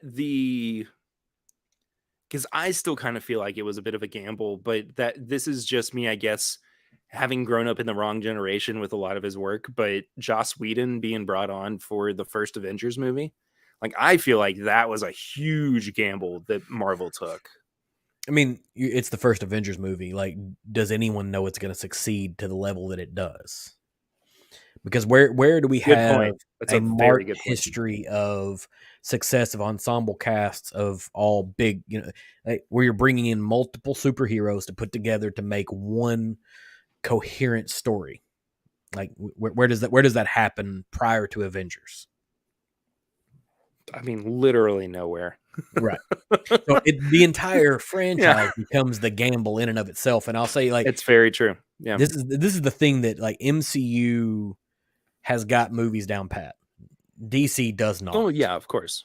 DC's got great TV shows. Like, they've done very well in the TV environment where Marvel has not. Well, their animated movies are far superior to anything that Marvel has done. Which actually brings up a really good example of maybe a movie that shouldn't have been done in the way that it was, but could still have been validated for being made if they tweaked a few things. But the animated version of The Killing Joke, that came out a couple of years ago, which was so bizarre. Like, I don't know what their thought process was behind adding some of the backstory that they did. But it's weird, man. It's weird. And it makes my skin crawl a little bit. But I don't know. So I feel like soon I'm going to be saying that Morbius is the movie that shouldn't have been made based on the gamble, or at least based on, the quality of the movie that came out. No, because you'll always have Green Lantern. You'll always have Green Lantern. I still have a soft spot for Green Lantern. As I a don't character or that movie? both. I'm not kidding. I'm not kidding. Yeah. There is Okay. like the build up to that movie for me was so massive. And look, even I will tell on myself, I still find a little bit of joy in watching a movie like Dragon Ball Evolution, which Mhm. is horrendous and a terrible representation of Dragon Ball Z and Mhm. Dragon Ball in general. But like, I don't know. I still kind of just love the fact that like at some point the energy behind it and like the stars aligned and like everybody pushed it to where it could actually be on the big screen. And sure, it failed miserably and was just, I mean, a catastrophic failure. Mhm. But I still like, I look at it and I go, wow, like, wow, this Right. is so cool. It's a Green Lantern, and there's Kilowog, and there's Tomar Ray, and like, it's just Sinestro. Actually, this movie came out in 2009, by the way, or whatever the heck. Mhm. But the fact that like at the end, Sinestro gets the Yellow Lantern ring, and it's just like, I don't So know. it's I connecting wanted it. storylines that exist, so it's Exactly, adding the yeah, and I nostalgia wanted factor that for you. movie to be Okay. so much more than it was. I wanted that movie to have a sequel, like, within 2 years after it came out, Yeah, but and I think this is the same place where I start to overlook some of the flaws of Tobey Maguire's Spider-Man series because of my sure, personal yeah, of connection with it as course. a child, like, Yeah. and the storyline that it's trying to tell. So I can get on that, but like, how do you feel if you're Ryan Reynolds being given what 3 different comic book characters? Is it 3, right? So we've got Deadpool, we've got Mhm. Green Lantern, and Mhm. we've got Was he not the Project oh, X? he was in Blade. Oh, yeah, he was in Blade, but was he not also? I'm pretty sure he was. Was he not? In X-Men Origins Wolverine? That was still Deadpool. Okay. I mean, he was still technically playing Deadpool in that movie. When he was playing Project X, he was playing Deadpool. Yeah, they even named him as like Wade Wilson. Okay. Yeah. You're not right. You're not wrong. I'm There not you go. right. Yeah, sorry.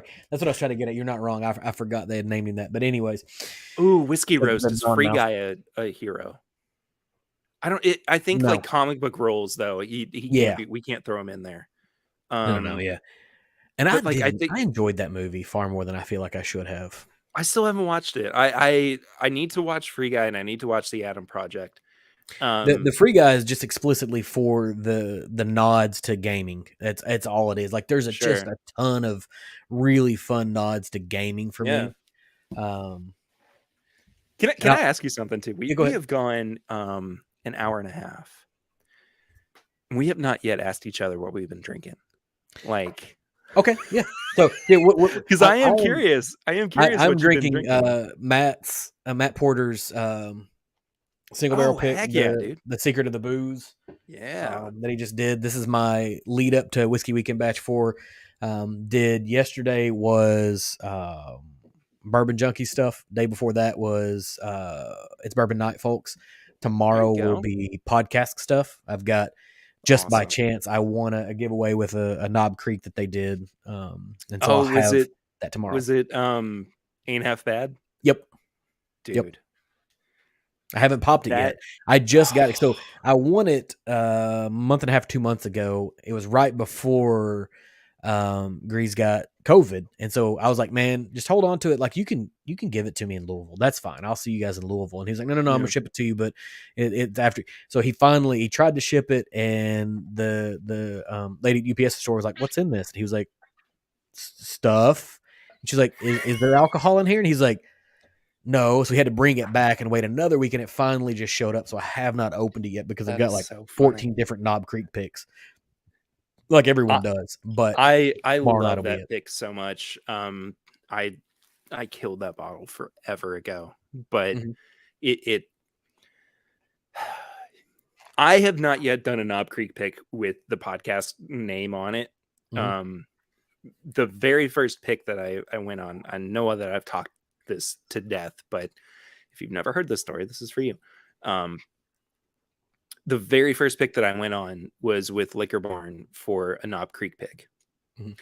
And we wound up picking 2 bourbons and 2 ryes. And the first bourbon was 13 years old and came out of the barrel at 121 proof. So they only added a gallon of water to proof it down Mhm. to 120. Best Knob Nice. Creek pick I've ever had. Easily the best Knob Creek pick I've ever had.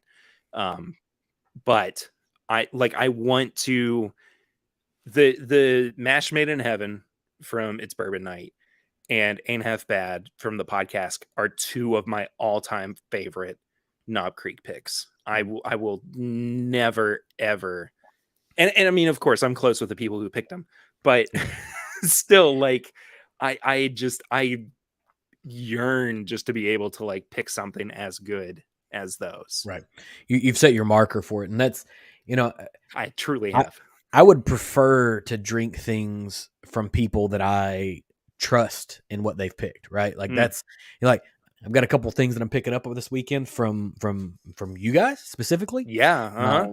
And I'll lean on anyone that I trust to pick something well because I've got a liquor store that I feel comfortable with what they pick, but if I walk into any other liquor store, I have no idea if I think these guys are worth a shit or not. Are they having the distiller actually pick it? Or, it's what's actually happening here as far as the pick is going. But it's like Matt doesn't make anything off of this, and most people don't make anything off of single No, barrel I don't. picks. I don't like it. At first, when we started talking about doing single barrels, like my mind went to like, oh, can we make any money off of this? And Mhm.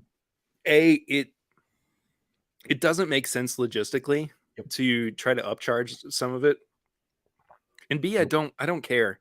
Like the fact that we can even just have a product that people are somewhat interested in picking up is so cool to me. It's so Yep. cool. And I can't wait. So we haven't even talked about this, Yep. but you are coming on our new riff pick for the meetup.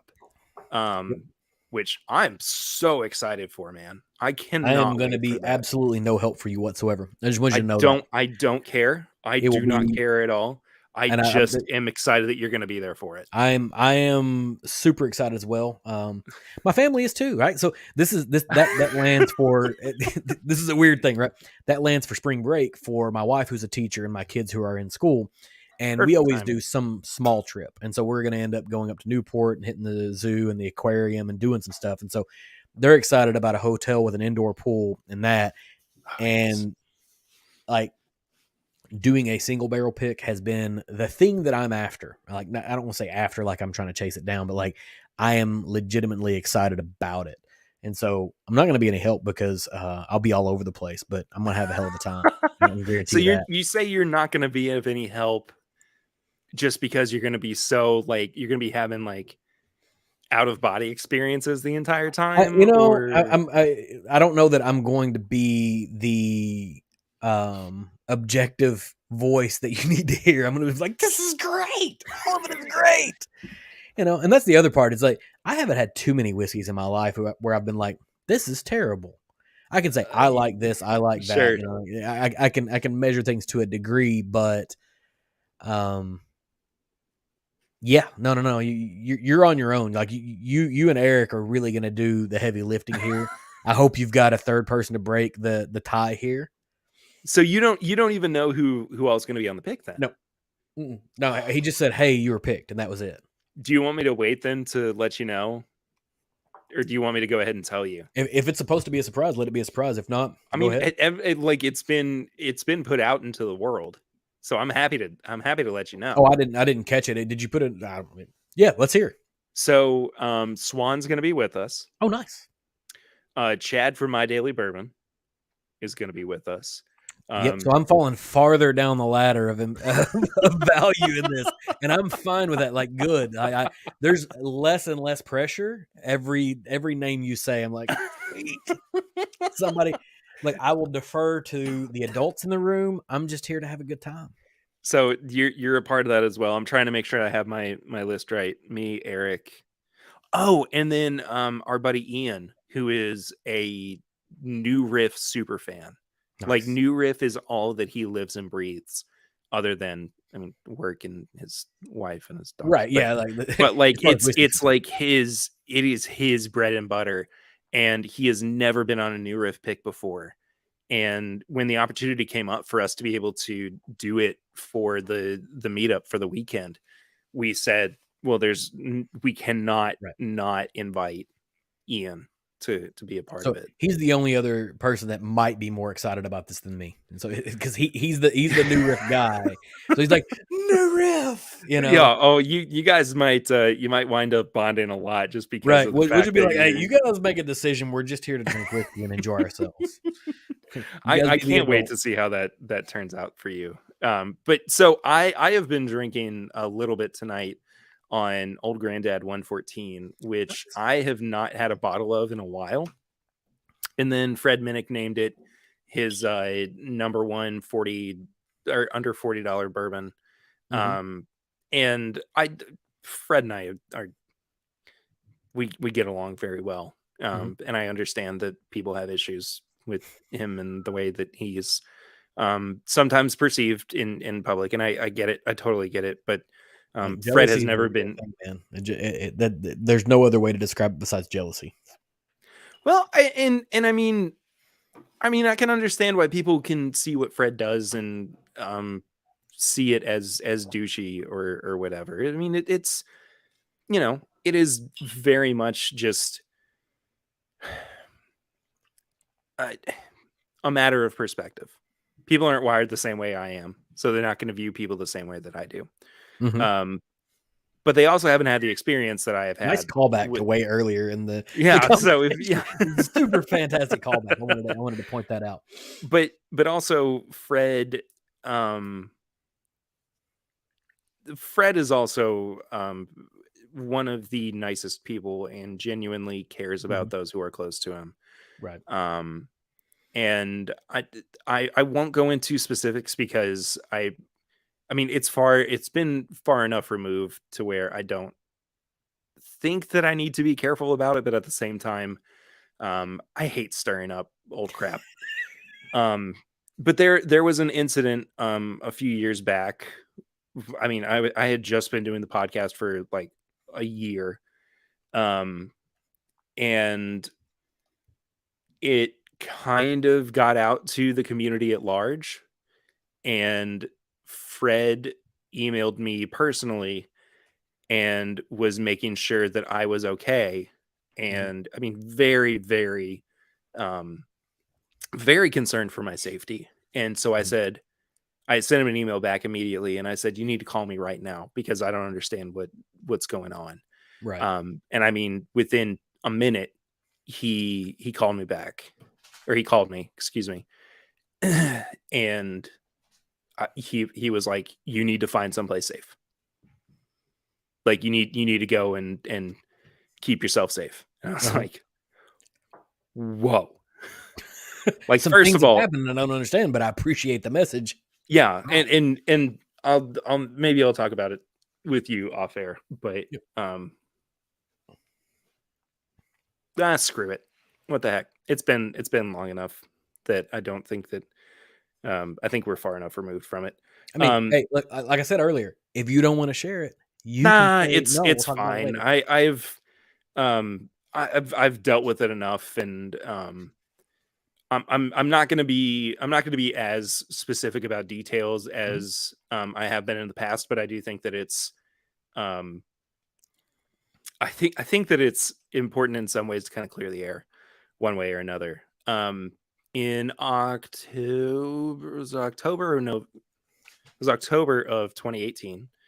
I went to Bourbon 30 in Georgetown Mhm. with the intention of recording an interview with Jeff Mattingly for the podcast, and he was busy enough to where we needed to reschedule, and I said, okay, that's fine. And there were events that transpired to where he thought that I was there to expose him for the things that came out a few days afterwards, which was like the trash can thing and you know tampering with the product that was going into the bottle and everything. Uh-huh. And I honestly was not there for that. Like that Right. was just not what my intention was. And I really, really still feel bad about the way that things went down. Hmm. Um, but the thing that really kind of like set everything in motion was the day after I was there. Um, his products started getting banned on the secondary market. Hmm.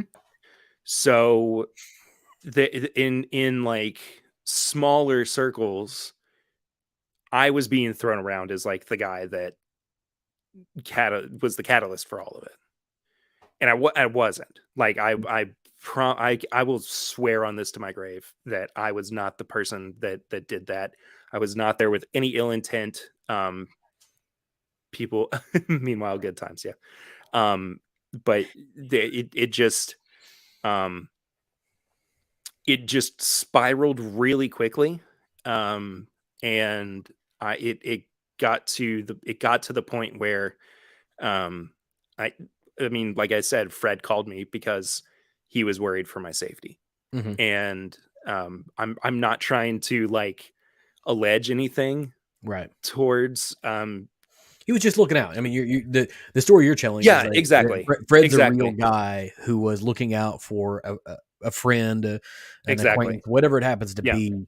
It adds some color to who he is, and you know, 100%. you know, Whiskey Roast even said, the neckerchief doesn't help. Like if I'm getting hung up on what And you like, but that's wear, like that's what I'm saying too, where like I can understand where the perception of him can be skewed, but I have like I promise you, Fred Minnick is one of the sweetest, most genuine people in the entire right. world. But what I And was getting is that, like, if you're getting hung up on the fact that he's wearing a neckerchief or an ascot or whatever, like, are we getting hung up on Mark Carter for wearing an old fat guy golfing hat? Like, why are we? 'Cause I don't give a shit about it. The thing that I get hung up on is marzipan, because most people don't eat marzipan. Like, that's not a nobody knows what it was, and I right. understand that. Yeah, Right. like That's and but that I can get over that. Right. Like none of that really matters. And I remember I was not doing a podcast, but I was following because I was still in the vein of I want to do that. When the trash can thing hit, right? Like everybody's like, "Oh no, trash cans!" Like here's where my brain immediately went: is there's a local Mexican restaurant in this town that they serve chips and salsa like every other Mexican restaurant, and all of their chips are kept in a trash can in the back. But that's just the storage container they use. They clean it like they yeah. clean everything else. Like this is not a super uncommon thing to have a food grade piece of plastic that contains things. Now, I won't get into whether Bourbon 30 was doing anything wrong or whatever. Like that's not the point of it. But Well, and it's also not me for it's not my place to it's not for me, I think is what I was initially trying to say mhm, there, but it's not my place to say one thing or another about whether there was tampering going on with their products, because right, I didn't know. no I had idea. no clue if there was Right. anything that was And that wasn't your intent, going but on. that was the concern of No, that's what you were there for. because and also because like I didn't know that was anything that was happening or being alleged about them So what at you're the saying is they time. overestimated your investigative reporting. Yeah, like I just wanted to, and I've always, Hmm. when I go to somebody and I do an interview with them or I sit down with them over over a couple of hours with a glass of bourbon, it's to get to know who they are. And I think that when because I did have to kind of defend myself to Jeff and to his team at one point as well, and I think I kind of misconstrued it initially as like reporter's integrity. Um, but it wasn't that. It was just me being like honest.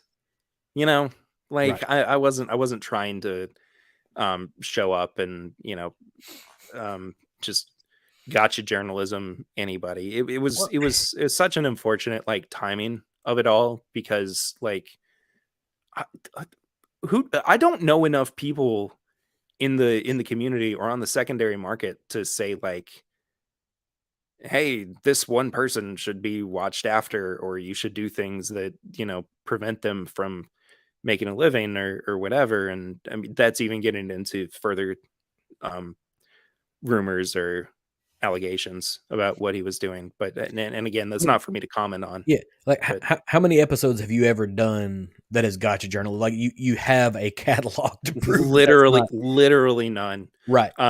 I so the episode that's coming out tomorrow, um, I tried to get a scoop out of Ray Wise, who is an actor, and he plays Leland Palmer on Twin Peaks, and he was in Psych, and I tried to like, just because I was like, I thought it would be a bit of fun to like try to get a scoop out of him and say, hey, do you think there, after the return of Twin Peaks, do you think there's going to be a season 4? And he was like, nah, it's, I mean, he was very upfront about it and everything. And I think that, I have worked very hard over the past few years to establish my reputation.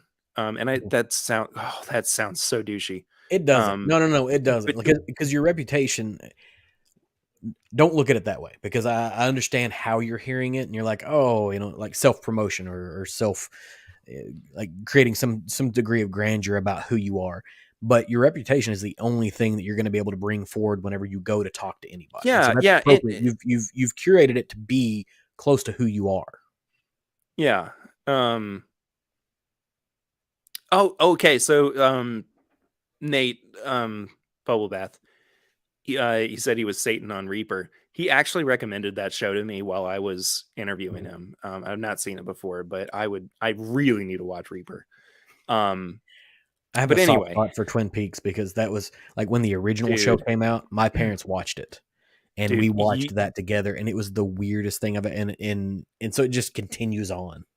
So let me circle back to Twin Peaks for a second. I just want to finish up this conversation because I like go through periods where I'm okay with talking about it, and then I just kind of want to forget that it ever happened. But I have worked for so long to establish the fact that I am kind of like the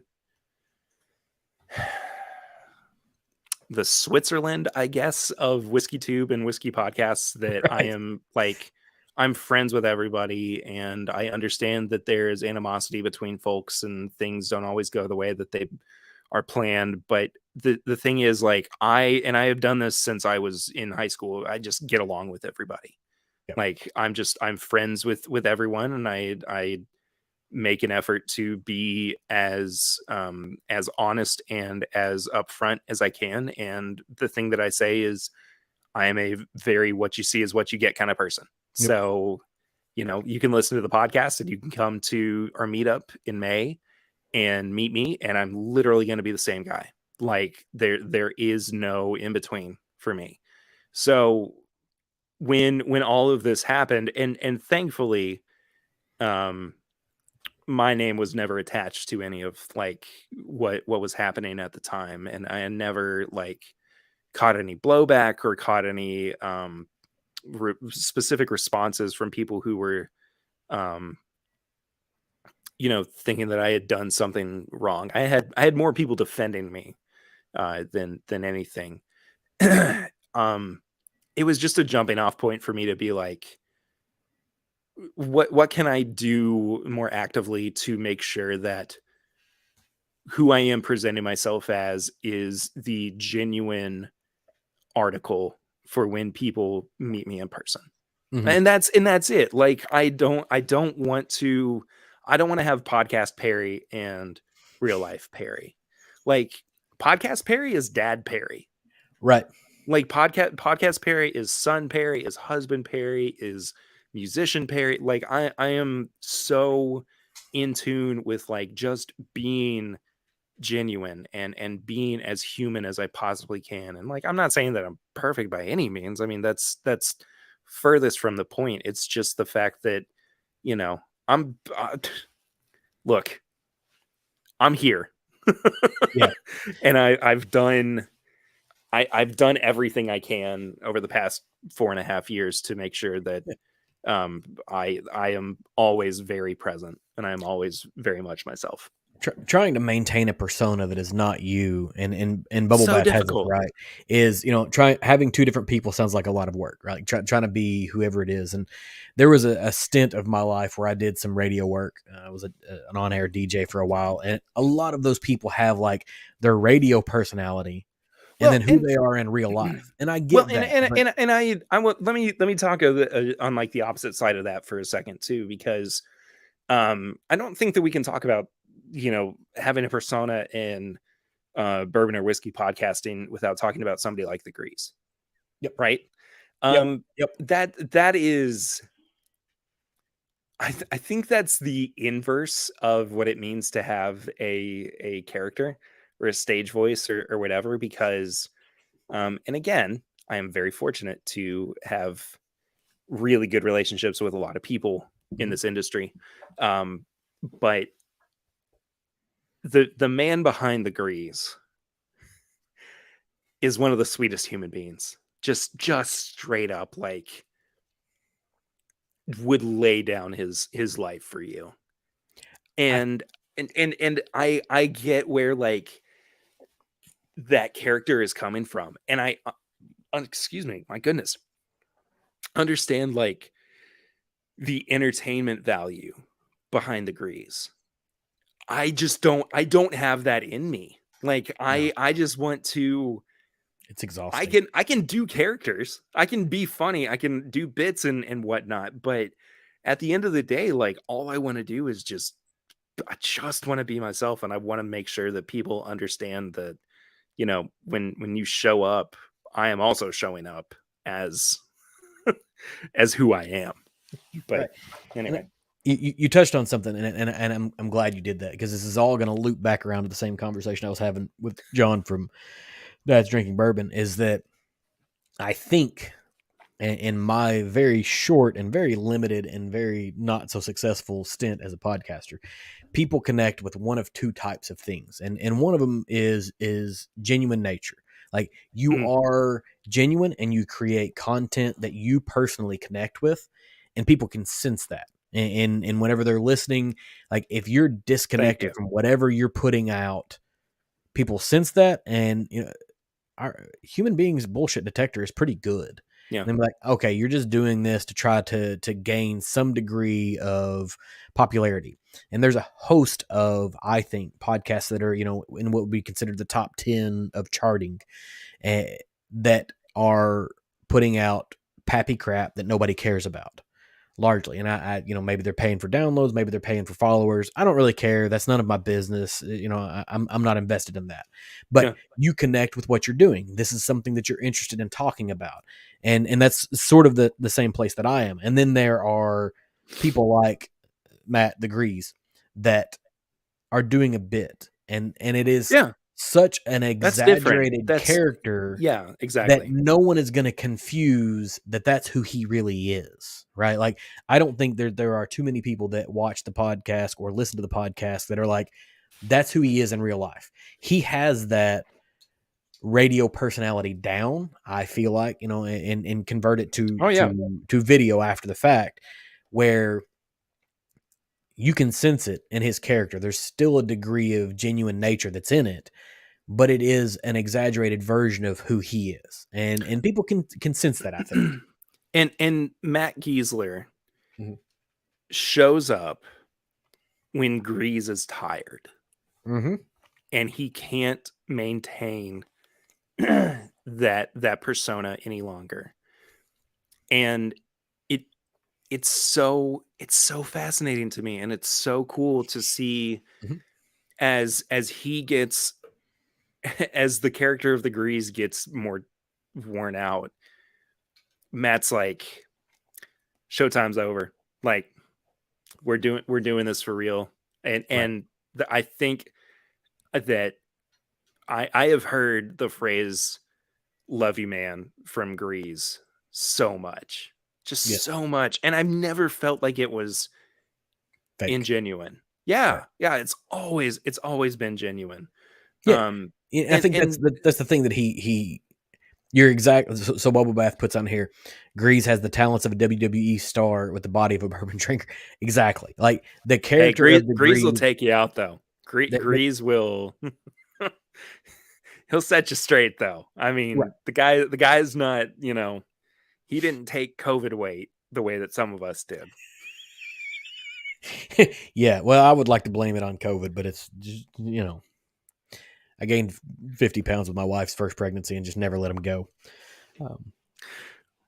I think we kind of touched on a little bit of that earlier in the show, Right. but regardless, you have those things. But like I said, there are certain people that are obsessed, and that was the conversation that John and I were having, was that there are certain people that are obsessed with where they're at charting, as far as, I'm top 5, top 10, top whatever, and the things that mean more to me. And I think that John was having the same sort of discussion, is that when you have people giving their personal opinion of the value of what you're doing as opposed to downloads, because I could buy followers on Instagram. I was talking about this with Morgan from Female Whiskey Society on Instagram last week. I personally participated in purchasing followers on TikTok, not for myself. This is a spite purchase. It was a thing that I did. One of my wife's friends was like having a discussion with her teenage daughter, like, "Oh, I bet I can get more TikTok followers than you can in a period of time." And I absolutely love screwing with kids. That sounds terrible. Messing with teenagers.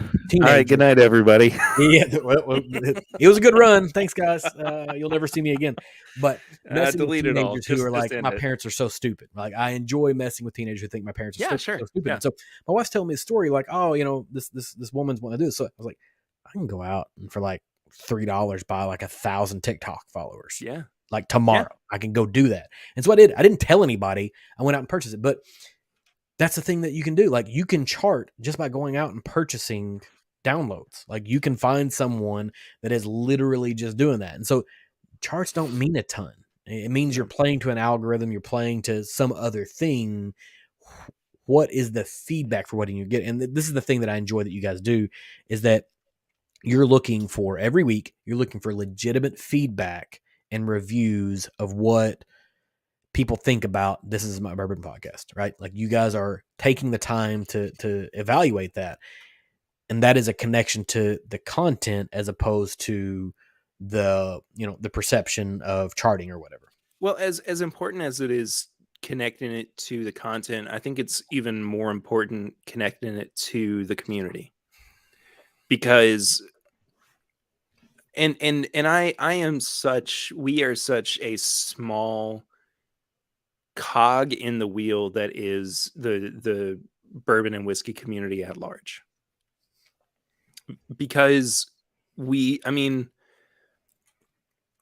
I truly believe that if I were removed from this situation, the community would still function. I mean, it would absolutely still function, and the bourbon boom would continue. But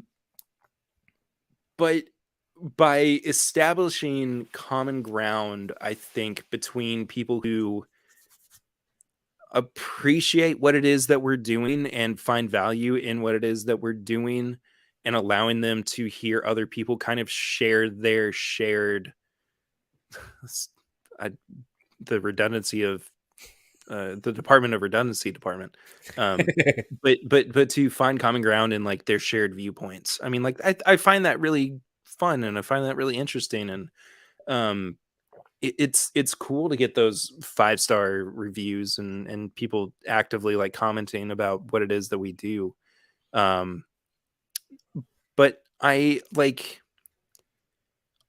hope that at the end of it, like it's more about like bringing people together over our base level shared interest. Mm-hmm. And I mean, that's in this case, it's bourbon. It's something that we, caught wind of at one point or another, and we decided that we wanted to go really full head on into, in terms of whether it was collecting or content creation or what have you. To dive deep into this money pit.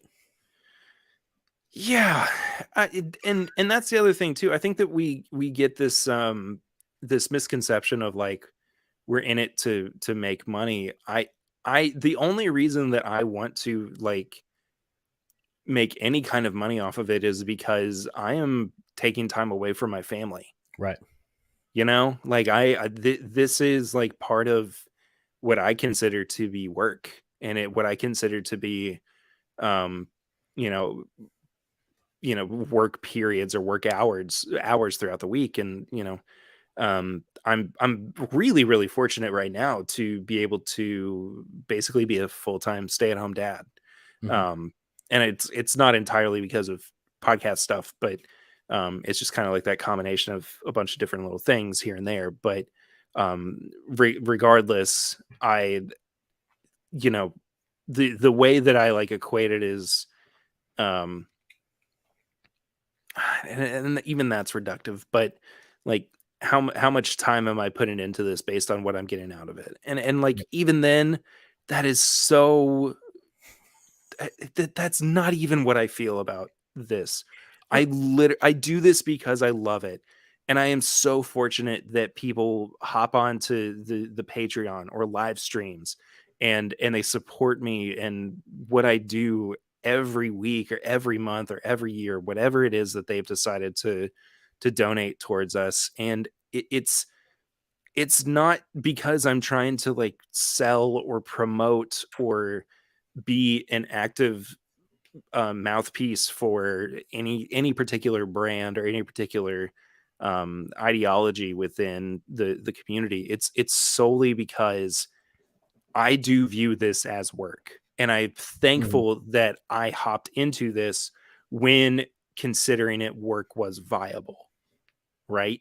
Yep. And I think that I have seen the better part of that, by the support through Patreon or ads or whatever. But overall, it's. I mean, I would I would still be doing this even if I didn't have any income from it. I mean, Right. I had just as much fun within the first 12 months as I have had the last 36.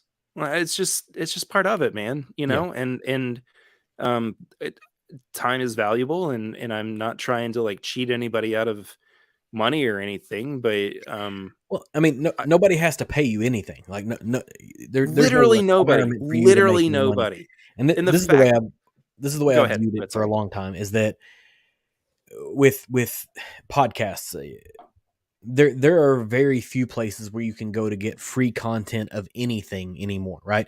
You can watch Sure. television, you Absolutely. pay by watching advertising. You buy a streaming service, you do whatever. We don't have cable television in our house because I refuse to pay for television. So we have various streaming platforms. My MO for a long time has been if I listen to a podcast for more than 2 months consecutively, like I listen to it over and over and over again, I'm immediately going to, if they have Patreon or a way to make money, I'm going to participate in that because I Yeah. obviously want to consume their content. I have value in it. And so if I give them money, it either helps them to continue to produce the content or make the content even better. Like you're doing a job. Like I like these interview episodes because you know how much work I have to do for them? Almost none. I have to take 10 minutes to be able to create, 5 or 10 questions and then we see where the conversation goes. But if I'm going to like put together an idea and say, okay, I want to link these 3 particular bottles together by this cogent idea and then talk about it for half an hour, like there's work that's involved in that. And Yeah. I do this as a hobby because my job is something else. And so this is something to kind of distract me from that. But if I was doing this at a higher level, like this is not a cheap hobby. This is not a thing It's not. that you can do. Like, uh, Well, that's the other thing too that I've kind of come to terms with over the past year or so is that um it buying liquor is a luxury. I mean, right? I mean, absolutely. we don't need it to No. survive, and I mean, like, I'm not using Patreon money to go out and buy new bottles. I've No. got bills to pay. Like, Right. Well, I mean, my it, electricity needs to be on more than I need to pick up a Well, new just so you bottle were of though, like you're going to want to Knob talk about Creek. at least one new bottle every week. So that's 52 bottles a year at $40 a bottle. You're looking at a It adds up. significant investment. Yeah, That's if you're doing $40 a bottle, but that's not going to last you 52 weeks. Somebody's going to want you to talk about George T. Stagg. And if you can't yeah. get it get a media sample, then you're purchasing a bottle. Like, there are costs involved with producing the content, and there's a group of people who are like, oh, I can't believe that you have Patreon or you're doing advertising or whatever. Like, how much like, if you look at your microphone, your computer, non-whiskey related expenses, they're significant. Like, they're significant. Yeah. And then you throw in whiskey, like, man, this is not a cheap thing to do. You need to be reimbursed to some degree and then paid beyond that for your intellectual property. Like, I work in software. The thing that you create is intellectual property, and you deserve to be compensated for it accordingly.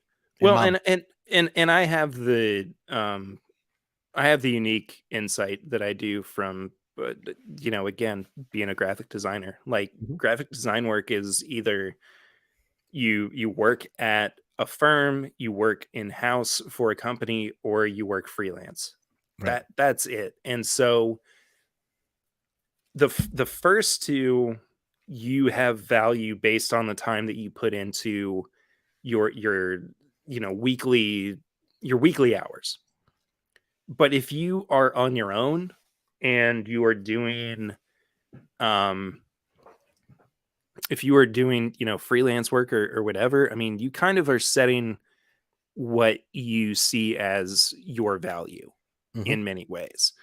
Um and it's empowering, but it is also extremely soul sucking, because you're constantly kind of going like, am I worth this? Like, am I worth what I'm trying to tell people that I should be paid for?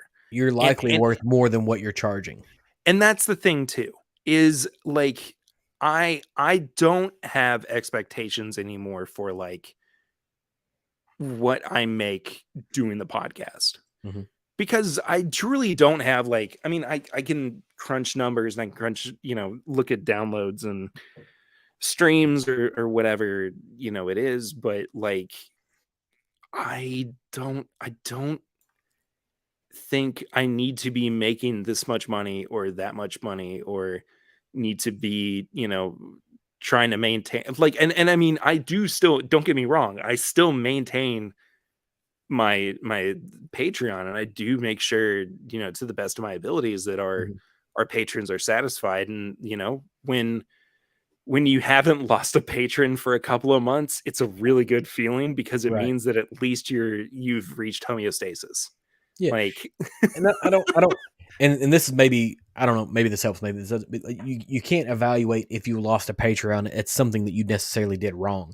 It could be a change in their oh, no, particular no, no, no, no. financial Yeah, yeah, yeah. situation, you know? Yeah, I'm Like, if I'm you I'm lose not a trying. 100 Patreons, okay, you've probably done something Exactly. incredibly wrong. Exactly. But 1, 2, 3, 10, like, Yeah. everybody's preparing for a potential war, so maybe they're decreasing where they send money or whatever. But I think, and you made a statement earlier, like, if you disappeared, it might not matter. You're a small cog.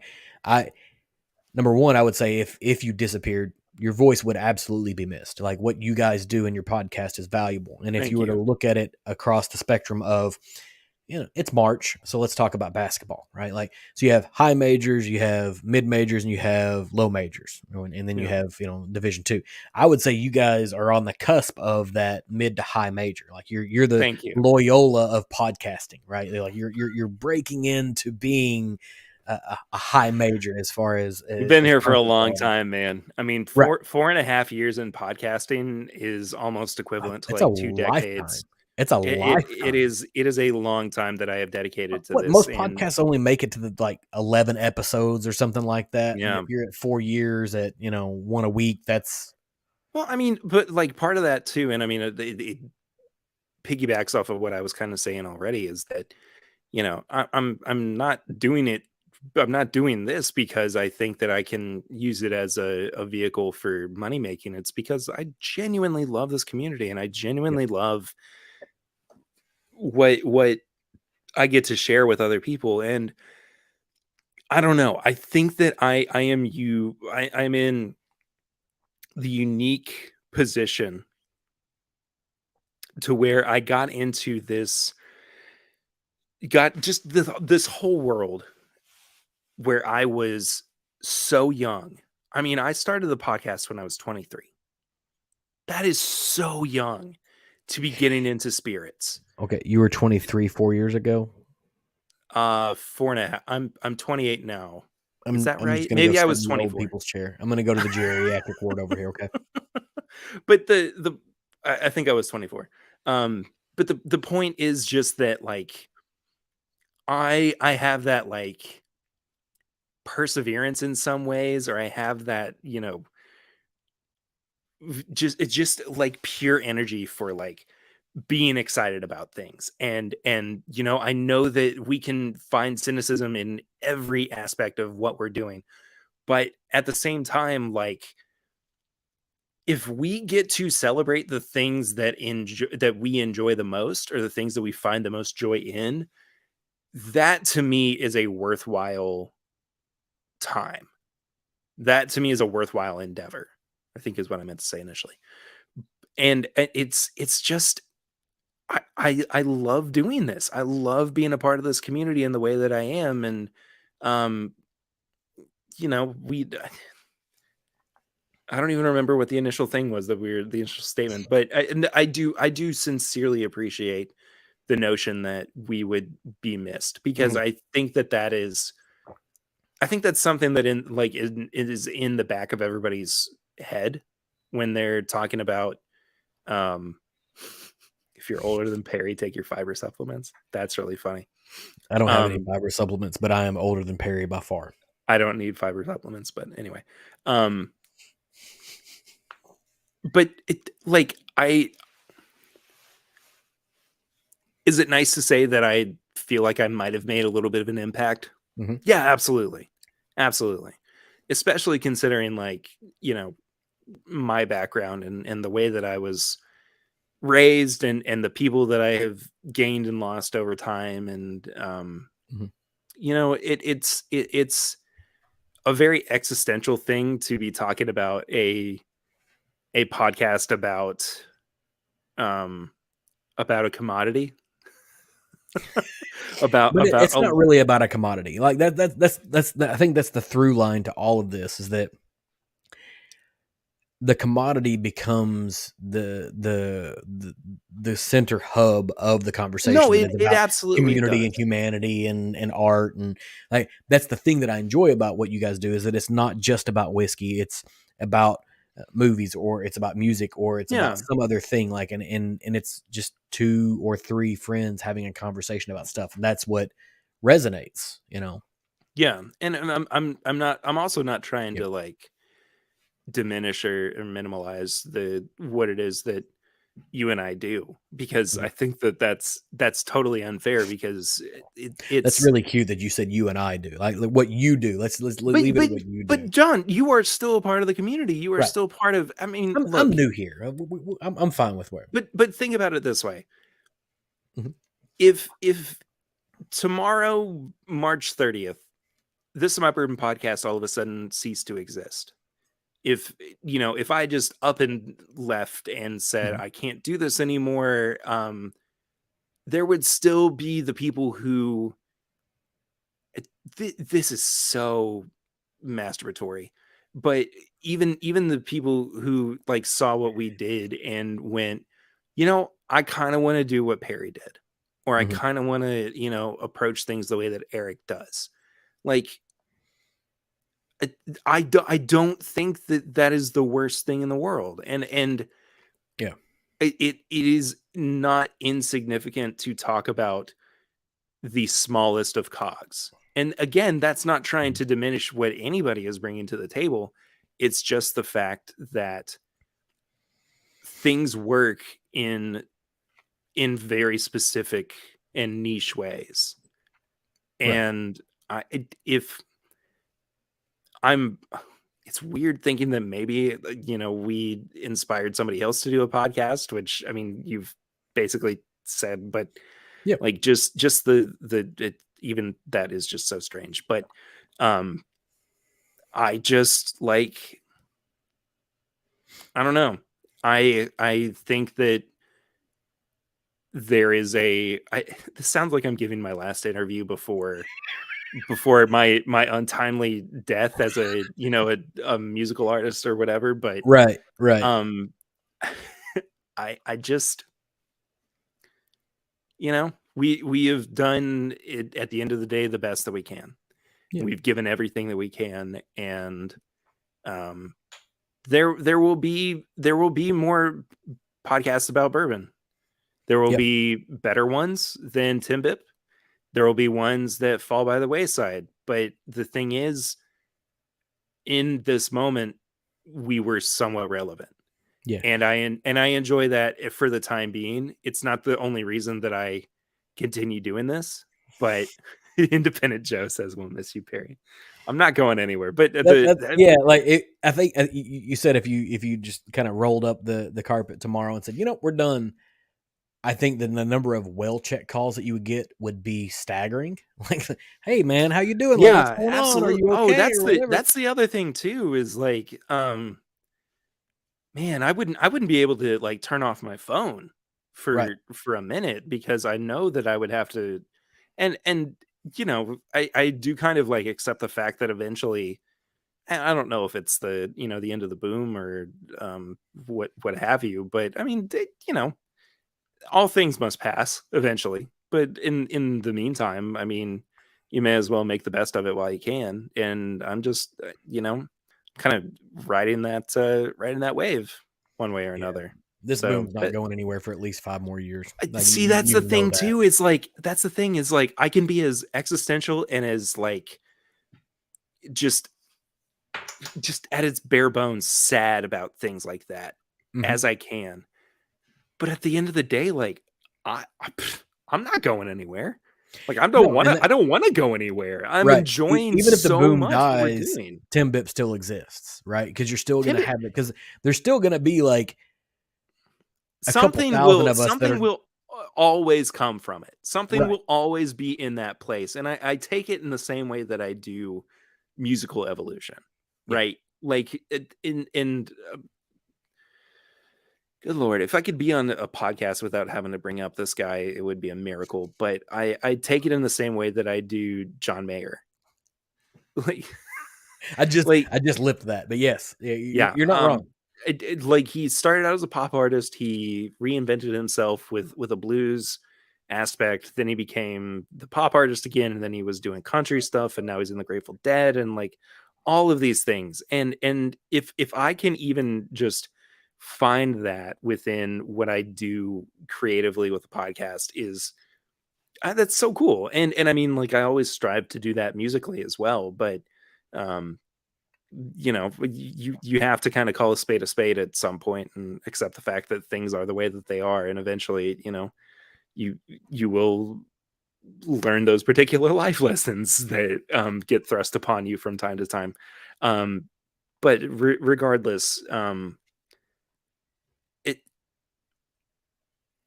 I was never asked on a podcast because of my music. Mhm. I was asked on podcasts because of my podcast and the things that I did to elevate particular elements of this community. So if that is the legacy of Timbip, great. Right. Cool. That's what I'm going to take to my grave. So So, so I'll say this: the first question that I had, right? So I put my questions together and then I try to squeeze them in where it makes he sense. And so reshuffled. Yeah. the nature of it is like the conversation happened in a way that we entered it in a different way. But the first question I had, it wasn't even a question. It's just says, so music, right? Because I know your connection to music specifically, and that was Yeah. absolutely the entry point of where I was going to go. Is like, you have a connection with music because you play it, and you sort of bag on yourself a little bit for talking about John Mayer a lot, but there are He's got a lot of far merit in the community. there He's are got a lot of far merit in the musical worse community. musicians to kind of hang Yeah. your hat on. Like, I've always ascribed to the fact that I feel like he became a pop artist to afford him the opportunity to do Exactly. everything else he ever wanted to do. Yep. Like, I want to make a bunch of money so then I can go and make the blues trio. Like, so I Yep. can make real music. And if you think of forebears like Eric Clapton, he didn't have to do that because nobody gave a shit about pop music then. He could come Exactly. straight out with fantastic guitar based music, right? Like, Yeah. John Mayer came out at a time when pop mattered. And so he found a way to fund his passion. And I don't Yeah. have a problem with that at all. So music. So music. Let's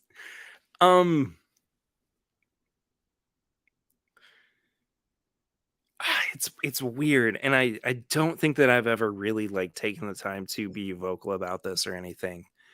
Um I miss playing music so much. I miss playing in front of live audiences. I miss that immediate feedback.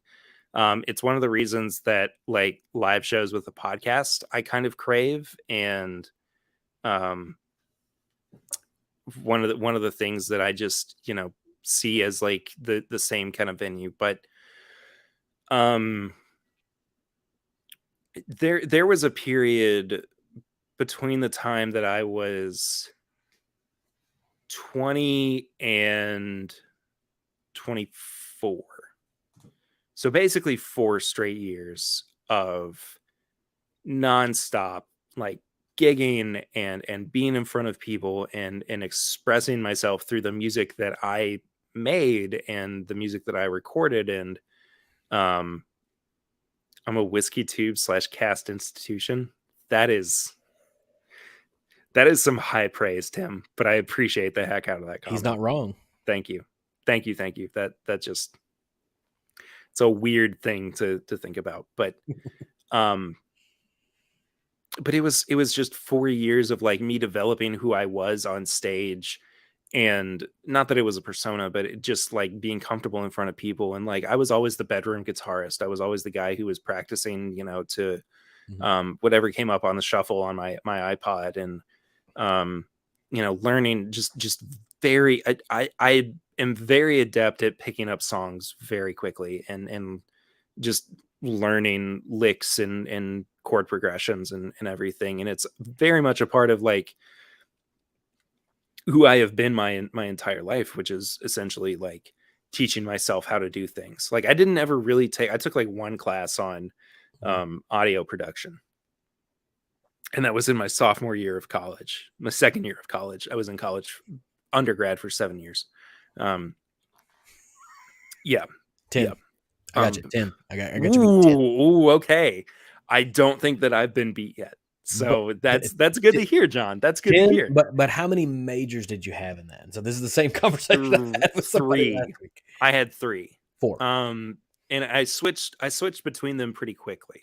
Mm-hmm. I started out pursuing teaching. I had kind of a falling out with how brutal and unfortunate the system is, and I just like it's not that I fell out of love with it. It was just that I didn't want to be a part of it unless it was something better than what it is. Yeah. And like so 70% of teaching is not teaching. Exactly. And so like I kind of just dropped that, and then I went into a writing and it was writing rhetoric communications, WRC. Mm-hmm. At my first college, and I was doing that for about a year and a half, which truly I believe, aside from like graphic design, was probably the most formative years that I spent in college. Just learning communication skills and truly being able to express myself the way that I felt was the most effective. But then graphic design was at the end of all of that. And that's what I finally graduated with.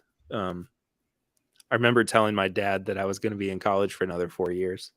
It was Christmas Eve of 2014, 2014, 2015. I can't remember exactly. And we were at a little Christmas Eve get together, and I drank a lot of beer that day, and just finally was like, Dad, I gotta tell you this, man. I'm gonna be in college for a little while longer. And he's just kind of like, can we deal with this next Some other week? time. Let's enjoy the holiday, kid. Yeah. Anyway, gosh, I've completely lost the thread of all of this. I'm so sorry. No. We were just comparing like college resumes here, and you said Oh something yeah. else in there that you said first college.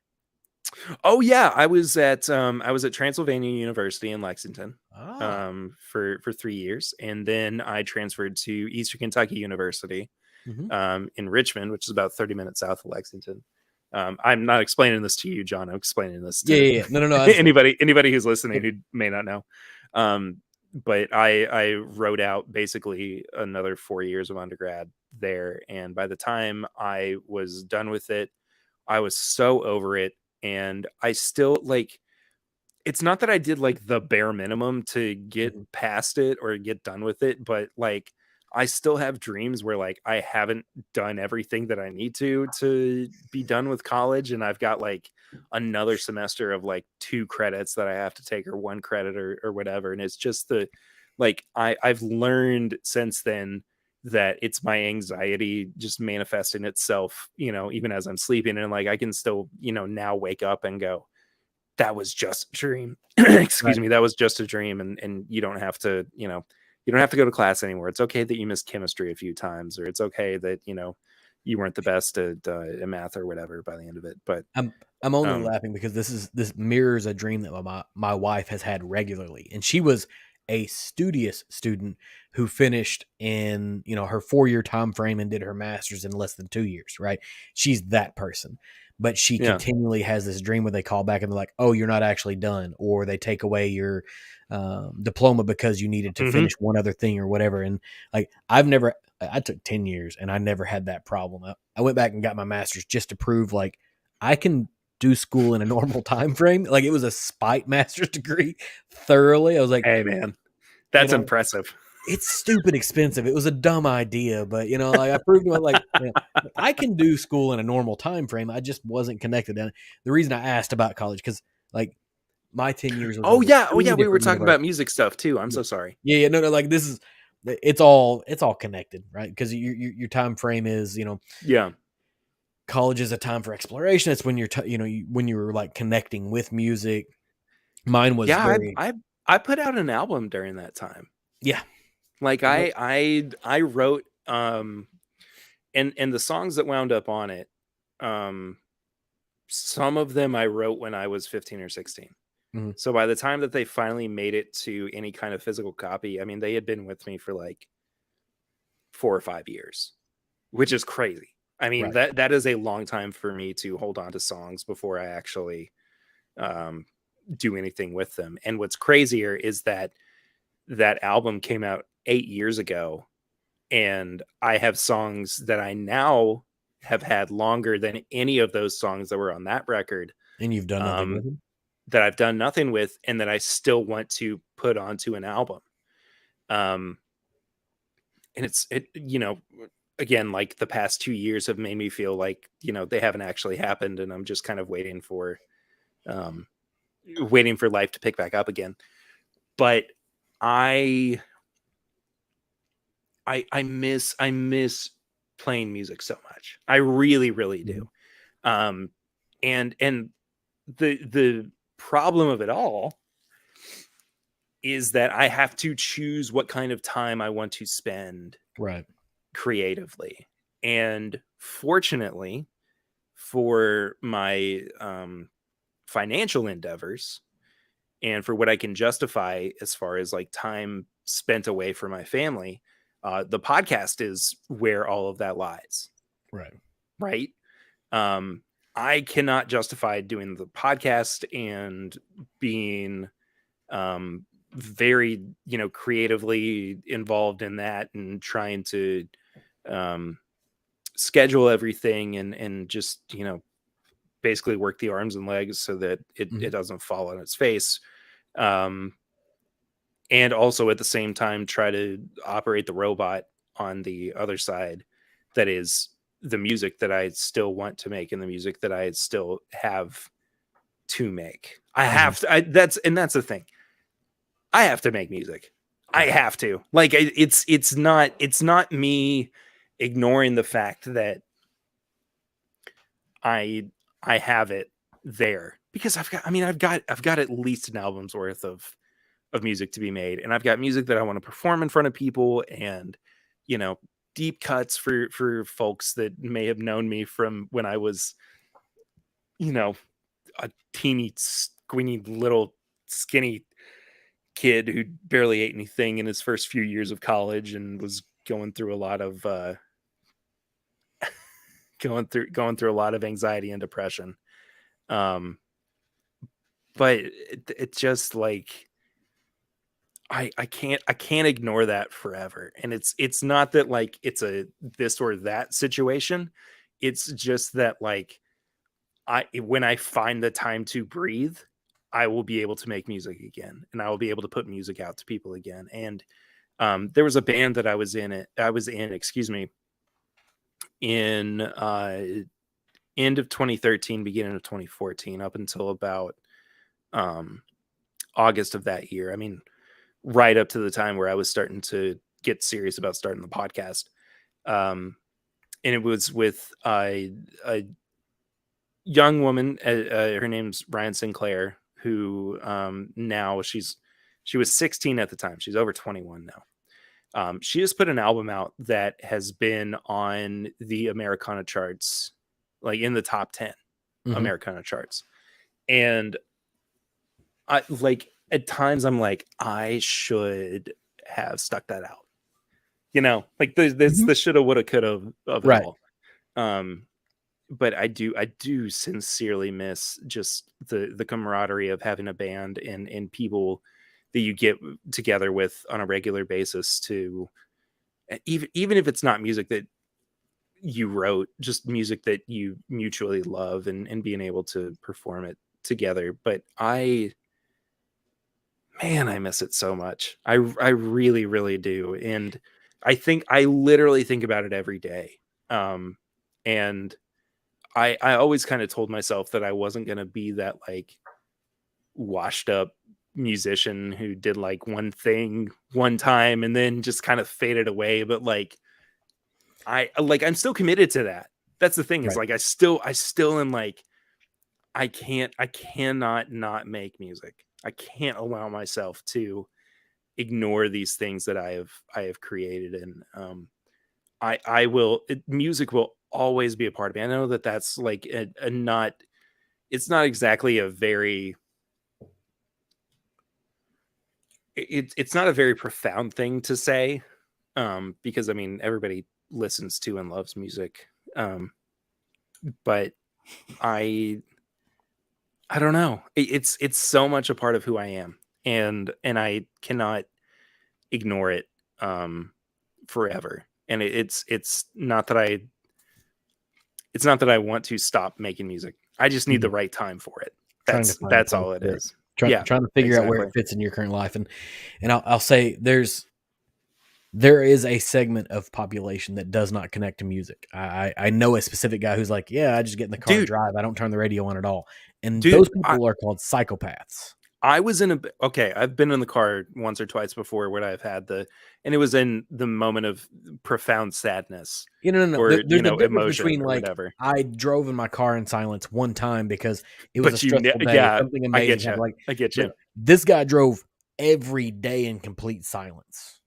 That's a psychopath. That's like, you're going to be a serial killer eventually. But for musicians, and this is what I've seen, because I am not a musician, but within arm's reach of me right now is an acoustic electric mandolin, acoustic electric guitar, and electric bass. Right? My wife absolutely can play anything. She's that person. I, on the other hand, am like the guy behind the soundboard. Like let me mix the show. Let me help mix the album. I'm that guy.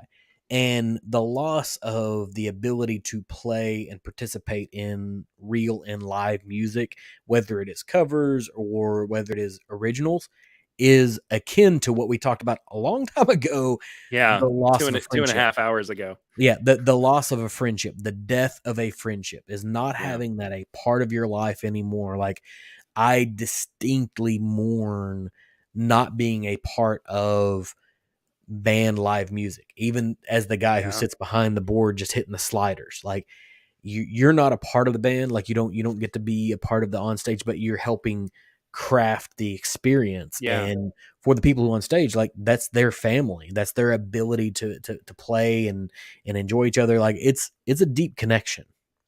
So the last big show that I played before I kind of went into my musical hibernation or hiatus or whatever, was in 20. Hold on. What year did we get married? We got married in 2016. Right. Yeah. Did you say you Okay, got so married in actually, 2016? yeah. That is 10 full years after I got married.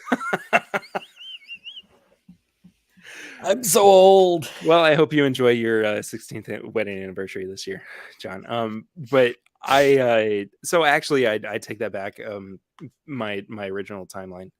Mhm. No, actually, that might be about right. Yeah, like 2013 to about 2017.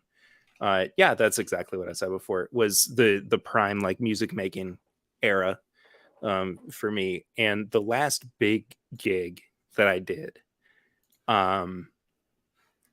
was a tribute show in Lexington for Prince. Ooh. Yeah. It was massive. I mean, I was here's why my brain is like trying to comprehend the fact that, 5 years ago I was doing this and now I'm just kind of like hanging out. But like that show, I was playing guitar on every song. Mm-hmm. I was playing solos on every song. I was singing out of the set list. We probably had 18 songs. I think that I was probably singing on 12 of them. So like I was so engrossed in that music. But the point behind this, I apologize. I completely lost the train of that. But it wasn't just like me and the band. Like it was never just about me and the band. It was always about the sound mixing. It was always about like the crew behind us making us look and sound and feel the best that we absolutely could. And like we recorded every practice that we did in a studio, and we made sure that we were listening back and that we were performing at like the tip top of our abilities. But that could not have been possible without somebody who was sitting behind the soundboard and making sure that everything was adjusted the way that it needed to, and that we were as in tune as we could be with the legacy of this mammoth performer, Right. Which I think, and I've done a lot of really cool things musically, but I think that is probably like the pinnacle of what I've been able to accomplish was successfully orchestrate and then execute a tribute to one of the best, to Prince. I don't even have to explain who he is. Right. You can just say the name or the artist formerly known. Like if I had the symbol, I would display it up here. But we had the symbol behind us on stage. It was we called ourselves Kentucky Rain, which extremely creative. But yeah, well, I mean, we had the Prince symbol, and that's the thing. Like being a sound person, like if you do your job well, they didn't know you were there. Like that's the thing. Dude. Like they you always notice the faults before you notice the successes. Right. Well, I mean, people don't think that way. People think about what's happening on stage. They're like, hey, this is the band playing well. And if the guy in the back makes sure that there's no feedback on a microphone, nobody is way too loud, and like everything hits just right, you don't ever think about the guy in the back. You think about the guy in the back when something goes wrong, unless it's a broken string or Exactly. something that physically happens on stage. If something happens, everybody whips their head around in the back of the room. And, I got the opportunity to learn pretty well. We're in far western Kentucky. We don't have a ton, but we have an event center. And for a period of time, we had a series of artists that came through that I didn't get to work the sound booth, but I got to talk to the guys who worked the sound booth. And so we had like Nickelback, and we had Bob Dylan, and for everybody that wants to bag on Nick, you can, whatever you want to say about Nickelback, that's fine. But I'm so over that. Like, it's just, they made a ton know, of money and had a ton of top 10 hits, right? So there was some degree of production that happened there. But we had like Kanye West came to Murray, and like these series of artists that are all being displayed in different ways. And I'm talking to the guy that works their sound booth. Like, that's a thing that is super interesting. And they all have the same stories. Like, if I do my job well, nobody knows I was here, because my goal is to make sure the artist looks as good as they possibly can, because they're the true artist at that point. Well, and that's something that I kind of took with me as far as like, because I mean, there was a period before I ever stepped into a studio when I was making my own recording, writing, recording, editing, and releasing my own music. Right. So I was doing like the whole gamut of everything. And I mean, it is kind of like that, like, constantly learning process where, it's, I know what to listen for now, and I know how to kind of adjust things around so that they sound as best as they can in any particular situation.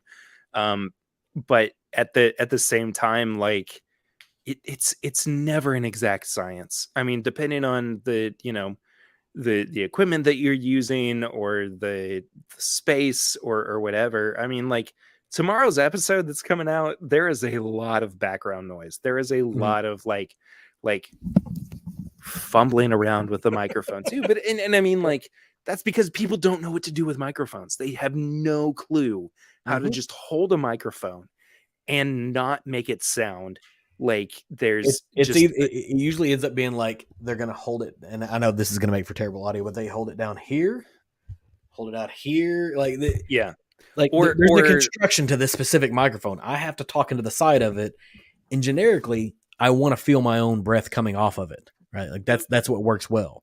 The one that I got the most often was like this. Yep. At like, I mean, what is that? Just like 10 inches away from the face. That's almost unusable. Yeah. It is unusable, right? Like, because to get anything of any valuable gain, you have to turn it so high that you're also getting the mouse that's breathing on the other side of the room, right? Like you're getting everything. Yeah. So Bubble Bath says that's when you got to prep them. The thing about that was I had like 5 to 10 minutes with everybody that I interviewed at the con. You're doing like a man on the spot bit, which I essentially had to. I had to be like, hey, are you okay with doing this for a few minutes? And if they said yes, then I just kind of scrambled to get all my equipment out and everything. So the audio quality of the episode that's coming out tomorrow kind of varies up and down. But it's overall, I mean, it's still very listenable. I mean, like, is it coming out tomorrow? Because like at this point, you still haven't finished it, right? Like, yes, it is. It is coming out tomorw. Like, the unedited version, your edit time still. The unedited version is on Patreon right now, at the very least. But I've been tweaking some things here and there because, I like putting out that really raw episode for Patreon, because I think that it just kind of, gives that backseat kind of view to what it is that they're getting the view of the work that so Patreon is paying you some money to get some sort of a benefit, right? That view gives them the ability to understand the amount of work that you did to make the publicly available version available, right? Like, yeah, absolutely. Now there's other things that Patreon gives you, and I'm a Patreon. I support what you guys do, and thank you. There's other stuff that comes with it. Well, it's realistically, there's no thanks needed. Like, you're doing a good job, so I'm giving you money because I think you're doing a good job, right? Like, that's Well, what it's about. regardless, As soon as you start thank you. sucking, then no more. I'm done. I'm gonna cut you off. This week we're gonna talk about the best kind of thread to use when you're trying to figure out how to build a pillow. Now this week Cotton. we It's always got cotton. the half a million count. If you use it real carefully, you can floss your teeth. And You're really then, dedicated to this one. You're going all the way. Like, kudos to you, man. Like, you're owning this. dude, I will run with a bit. I will Yes. absolutely run with a bit. And that's what I appreciate about your show is that you just explore the space, you know. You gotta be you gotta be comfortable with the fact that there are no rules. Yeah. Except the ones that you present for yourself. It's the Will Ferrell skit that was on Saturday Night Live about cowbell. You know, like he's just trying to explore the space with the cowbell. Absolutely. Yeah. And I'm gonna explore the space with it. You know, you gotta expand. I say that a lot when I'm trying to, like, the first couple of months that Eric was on the show. I had to like say that to him just to kind of like loosen him up and allow him to feel like he was in, you know, an accepted space. But I do think that now is a good time for us to bring up the fact that this episode of the Embellished Podcast is in fact sponsored by Raid Shadow Legends. You can use the look, that's the one that got me. I will give back all of that. That was so good. It was so good, Nate. We watch a ton of YouTube in this house because we don't pay for cable. There's a lot of creators that are on YouTube that my children really like, but the number of people that are sponsored by Raid Shadow Legends is obscene. It's insane. It's absolutely insane. And then my question is like, I don't know how they make money. Like, why are they not? Have you been approached by Raid Shadow Legends? Like, what are you doing wrong? Like, I have not. And the thing is, because I mean, like, we don't have the numbers on YouTube for one. Mm-hmm. But like, I don't know. Like, you know who I'm really worried about who hasn't been contacted by Raid Shadow Legends yet is Clifton. Like, oh my goodness! Yeah, that's the space. You guys talk about video games enough that maybe Raid Shadow Legends makes sense. You know, you've got your own bit about it, but there's a blacksmithing channel that we watch. And he regularly is sponsored by Raid Shadow. I'm like, funny. This guy's the farthest human being from gaming ever. Like, why is this? Like, it's a trope at this point. Like, it's just a joke. We got this guy who he debones camels and he feeds the soup to immigrant children, and he's got a Raid Shadow Legends sponsorship next week. But then you ask yourself, okay, well, like, if that guy is so far removed, like, why is nobody contacting me? I know. Like, I do kind of just want, and I mean, like, I would turn it down because but you want to be on the list. You want to be considered. I totally do. I don't know what I'm doing wrong. I'm gonna have to look into it and just ask people, you know, questions of like, you know, what is how did you get there? How did you get to the Raid? Yeah, what was the absolute base minimum that you reached so that Raid Shadow Legends? You know what's funny too? I really don't know what Raid Shadow Legends is as a game. Like how it functions as a game. I've seen some still images from it, but this is what it's like to me. About 15 years ago, my dad and I were sharing a storage unit in town where we were just storing things. Right. And he got a phone call. He's like, "Hey, somebody broke into the storage unit. You need to go check and see what's missing, claim it on insurance, whatever." So I go up there and he's like, "Hey, I don't know what you had in there. I know what I had." And so we meet up there and we start pilfering around. Like, nobody stole anything. They just broke in. And, you know, the first thought is like, I'm relieved that all my stuff is still there. Right. Second thought is like, why isn't my stuff worth stealing? Like, what did I do wrong? And that's what, like, why am I not worth Raid Shadow Legends? Like, I know that it is like, it's like the herpes of advertising, right? Like, if they reach out to you, you've definitely got it now. But I mean, I guess I have to say yes, but I really don't want to. right, like I appreciate being considered more than anything else because it means I'm Yeah, doing something right. exactly. But like nobody stole anything; they just broke a few boxes and containers. Like, what do I got to do to have somebody steal my stuff? You know, like what do I got to do to get Raid Shadow Legends? Man, Thanks, Bubble maybe Wrap. someday. Maybe someday. Right. But Someday they're going to be, well, whenever they're they've, finally at the the low end of list is going to advertising. run out eventually. Like, that's the thing. Like, they're going to start, like, and I joked about, like, knitting channels, but, like, eventually it is going to be these 75-year-old women who have a knitting channel, and Raid Shadow Legends is going to be like, you know what? We got something here. We really figured out the next big in for our market. And it's gonna take off one way or another. I mean, it is an almost infallible. They're capturing the segment of users who brought up the knitting channel for their grandmother, but they are the teenager who is just technologically savvy. Exactly. Focused marketing. Oh my goodness gracious. This has been a crazy 3 hours that we've just Right. Yeah, we're pushing in on 3 hours at this point. The only other question, so I have one more question. Okay. And maybe you can answer this for me because I've thought about this a lot and it doesn't make a ton of sense. Okay. I'm not usually the final answer guy, but let's see what I got for you. Okay. So you have an affinity for travel to Disney. Is that a correct statement that I've made? Yeah, sure. Yeah, absolutely. What is with the number of whiskey podcasters that have a direct affinity for traveling to Disney? I don't know. Dude, I don't know. I have thought about this correlation, there's recently causation. I understand those things are not always connected, but the number of people as I start to listen more and more, and like people are like, oh yeah, we're going to Disney, we're doing this, like I know why I like it. How did we get here? How did all the whiskey people like Disney? Okay. So part of me wants to just kind of take the easy way out and say it's because we appreciate the finer things in life and we like, spending a little bit more for the experience of things like that. But I don't know if that's entirely it.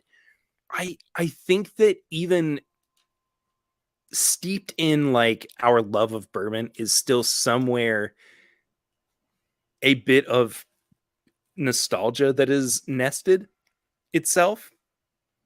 And I think that like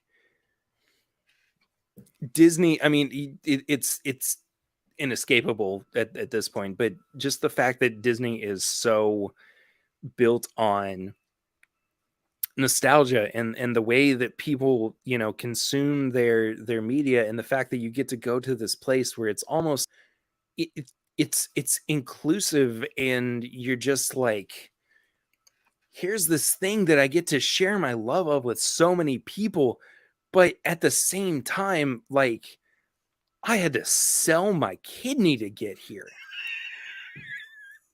Like, it feels like that, though. Mm-hmm. So I don't know exactly. I think that it's so hard to pinpoint.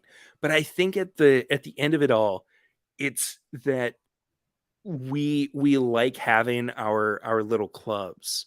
Or we like having things that we can share in with other people. I think saying clubs is probably a little bit negative in some respect, but I don't think so. I mean, it can be viewed as such because you're trying to be exclusive and you're trying to keep other people from accepting it. But like at the same time, I mean, I don't know, dude. That's such a like. I feel like we need to do a large round table discussion with whiskey tubers about why is it that we all just love Disney and love Disney World. It's so endlessly fascinating. I mean, I intend to ask the question this weekend because I know that Will has a degree of affinity for Disney, and I know that Eric does. Yeah, I know that you do. Like I have my personal suspicions, and this is my thought on it. Is that I almost want you to save it until I hear what other people think. I think I hate to I hate No, to no, you're cut fine. you off on your own show, No, but no, I no. really want to hear You make it. after. You make a very salient point there. I do like the Nate said that down to brass tacks, it's money for tribalism. It does kind of feel that way. It does kind of feel that way. You But know, at the same here's the time, I thing. don't know if I think that's a little bit reductive. I think I agree with that. People will spend money for whatever they want to spend money on, Uh-huh. and I the thing that bothers me that I'll start with the gripes that I have about going to Disney. Like, I absolutely hate going to It's Disney and expensive. seeing the people that wear the shirts like, I paid an arm and a leg for this, or Dad's paying for this for, like, Like, they all have shut Disney up, shirts. man. Like, we get it, we Shut all up did. about it. It sucks, but it's this. There's people that'll spend $75,000 on an RV to go to state parks, and they enjoy that, and that is okay, right? Like, Yeah. this is a thing that you can do and enjoy spending time. Like, you can find a way to make Disney work on whatever your budget is. Maybe you only get, one trip to one park every 5 years. You can make it work. So it's not Sure. necessarily tribalism. It's a matter of prioritization. And, I'm in a very privileged, I'm a white male in America. I'm in a very privileged place, right? Like, I acknowledge that. Thank you. Yeah, there's I didn't want to be the first person to say it. I wanted to allow that. no. I'm I'm get you. hyper I get aware you of. though, man. I I'm know. hyper I aware of where I understand. am. Like, Yep. hood to holler. You know what this is? This is Charles Booker. Charles. Yep, Booker. Yeah. Yeah. I'm aware of where I sit in the ecosystem, and it is what it is. But if you want to find a way, you can potentially make Disney happen at least once. You can go see what it's about. I have my thoughts on why I think whiskey people have an affinity for it. I'll save that for a later date. Obviously. Yeah, let's discuss that this weekend at Whiskey Weekend, so for that we sure. can because I've got to know what Will and Grease think about that. Man. Yeah, I've just noticed it more and more. Like, as I pick up, and I think there's probably a degree of the finer things concept. But at the end of the day, like, unless you're staying at the top tier of everything, is Disney really the finer things in life? Like, it's No, I mean, essentially, no, it's not. But yeah, it can be if you're willing to once again sell your kidney. It is what it is. Indeed. Anyway, I don't think I asked like half the questions I wanted to ask, and we are at a solid 3 hours. We've got to make it 2 more minutes to make sure that you become the reigning champion of duration for the. Dude, let's do it. Let's do it. I've gone this far. There's no reason for me to not claim that title. Yeah, if it's appropriate, it is absolutely appropriate. Ask me. I don't know if these are like some rapid fire questions, but I can at least I can reduce what I am answering with to a couple of sentences at the very least. So I can bring back a few things. How did you get to a place where you're like, yeah, I'm going to make a podcast? I felt like there was enough of a void when I was getting into it, as far as like younger people talking about it, to where I thought that I had something to add to the conversation. And I also felt like I was still like my palate and my experience was still developing enough to where I feel like I could share that with other people. And I also felt like I could produce it in a very listenable format for a lot of people. It took a long time for me to accept that I had things that I needed to alter slightly, but all around, it was really just, feeling like I could contribute in some way to the community at large. And I enjoy that you came from a place like, I can contribute to the community.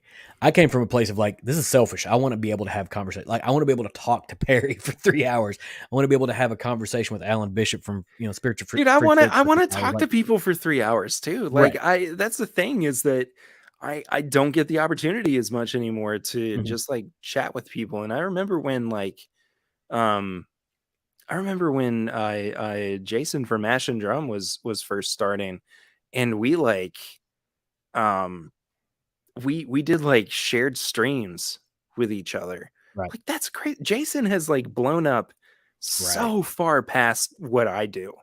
And it's just crazy to think about the fact that like in any conceivable way I was like a stair step for Hmm. that.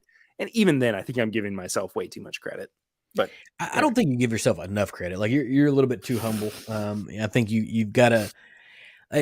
You have to be able to accurately assess your own self-worth, right? Like you got to be able to do that, like, Yeah, of course. and I think that I in the 3 hours that we've been talking, I feel like you're reluctant to assess your self-worth because you're afraid it's going to sound like bragging.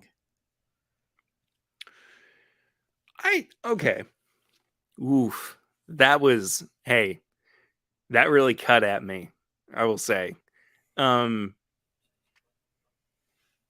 I think that is part of it, but it's also just I want to be honest with where I sit within the world at any given time.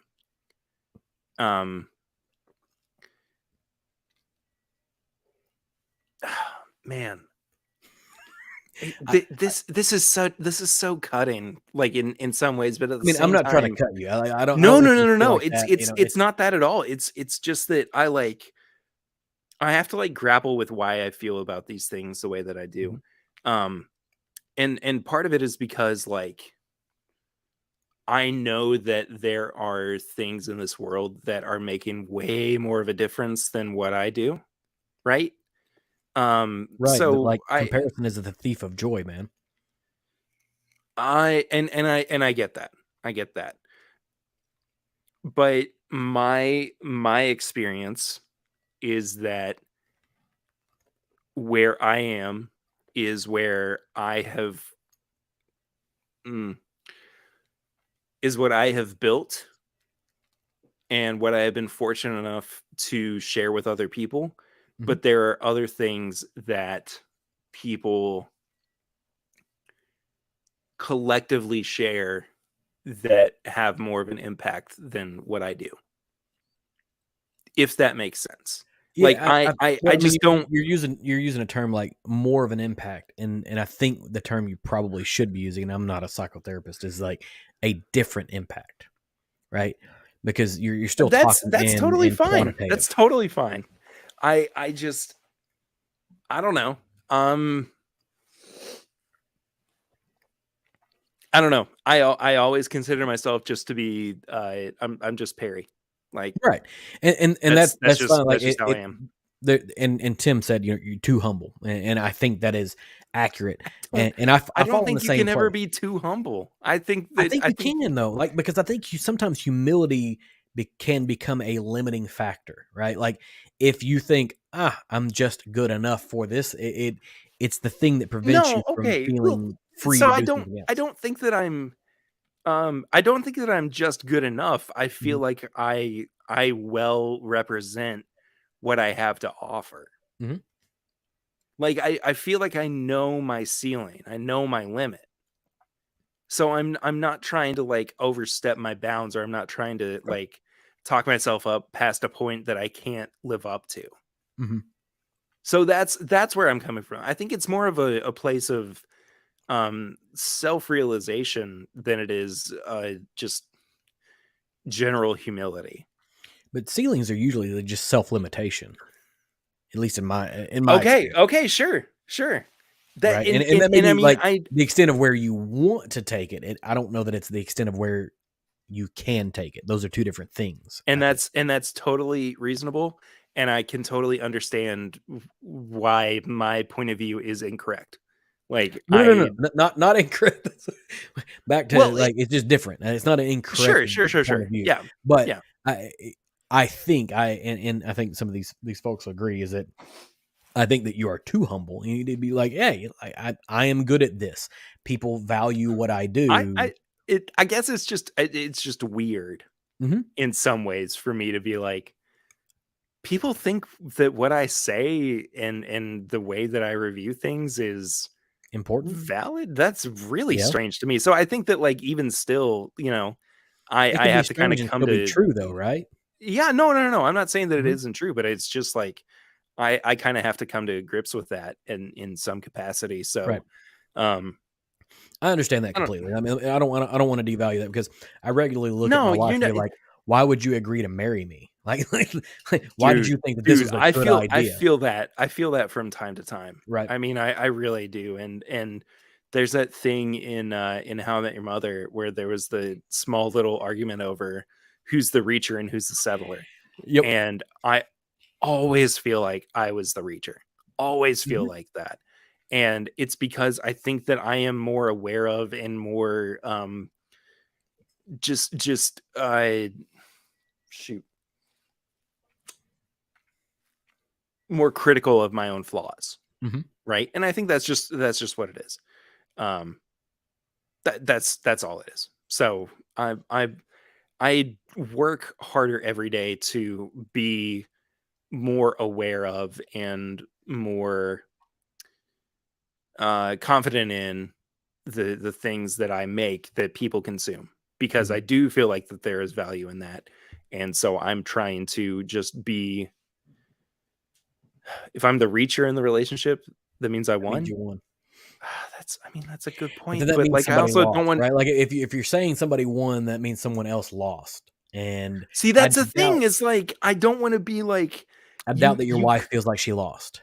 see, that's the thing too, is like I can't like argue one side, because then I wind up like losing the argument on the other side too. Mhm. Like it's if I could stop having that argument with myself, it would be over the fact that we have a child.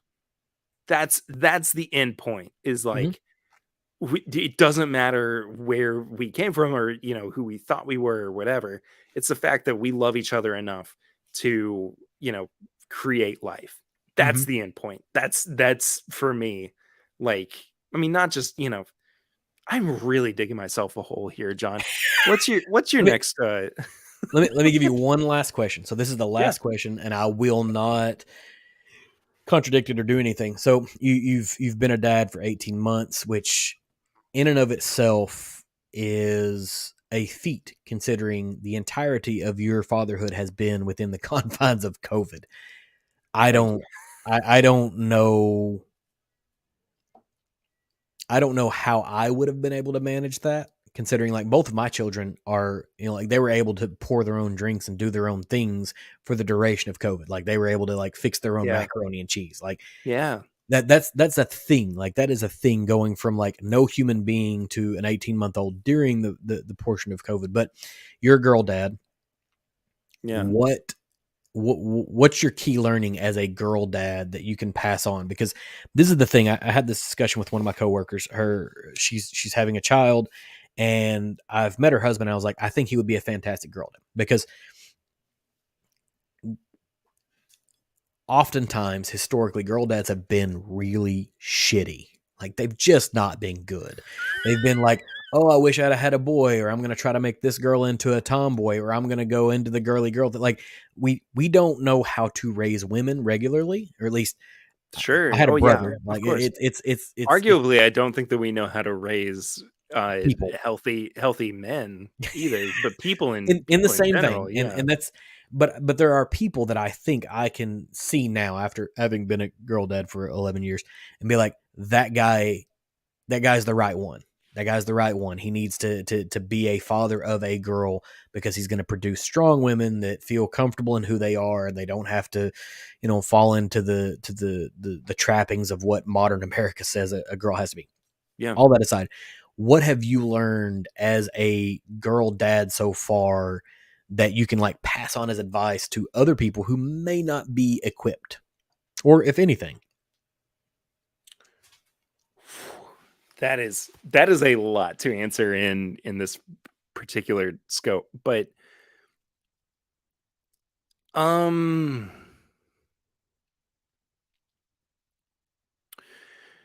there are a couple of things that I think that I have latched onto the most, and it's not always, I would say, to the benefit of being a girl dad, but just kind of being just towards the benefit of being a father in general.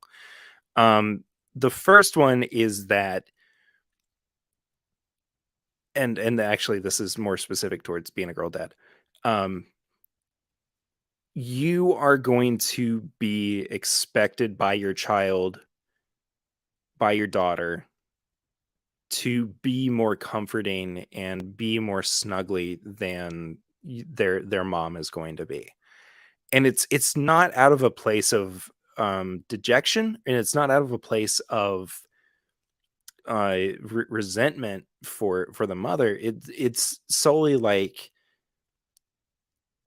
over those first few years of development, they are relying so heavily on, and it's very, I think, constricted to whether or not the mother is breastfeeding, but you know, they are so constricted to, this is the person who is giving me nourishment.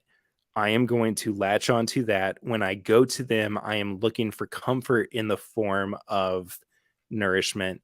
And then when I go to this other person, I am there because they are going to generally comfort me and I can snuggle with them and feel safe. And I think that that's like, I think that's one of the best parts of being a girl dad, is that you get to have a relationship with them that allows them to feel safe and special and comfortable in a way that it is, again, not taking anything away from mothers, Mhm.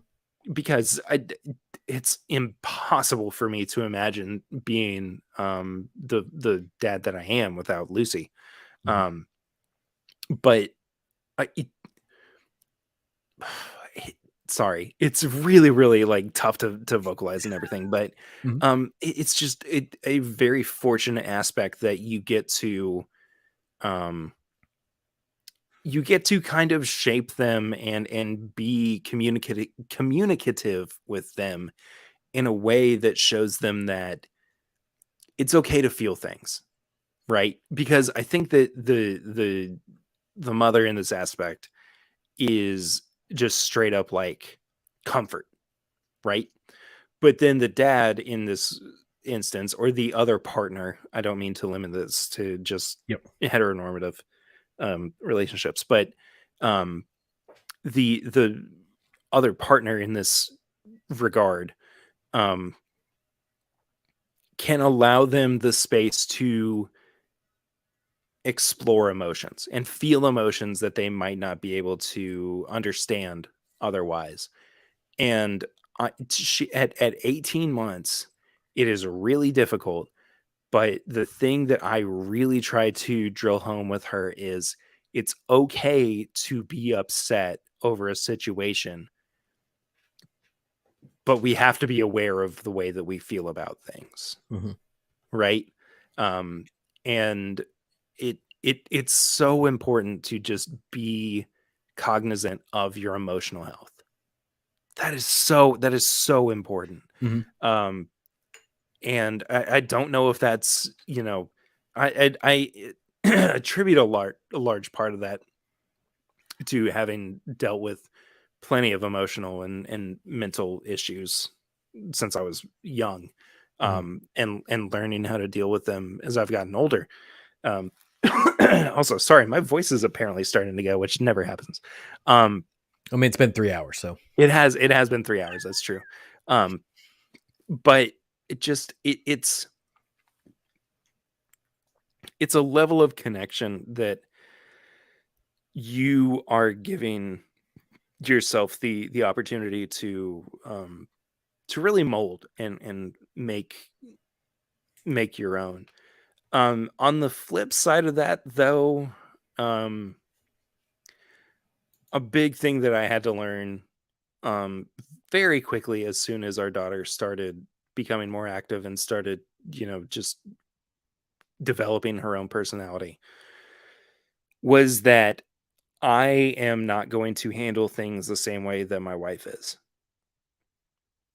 And my method of handling or dealing with, emotions or just reprimanding is not always going to line up. It's just not, and Mhm. I don't think that's just a girl dad thing. I know that's not just a girl dad thing.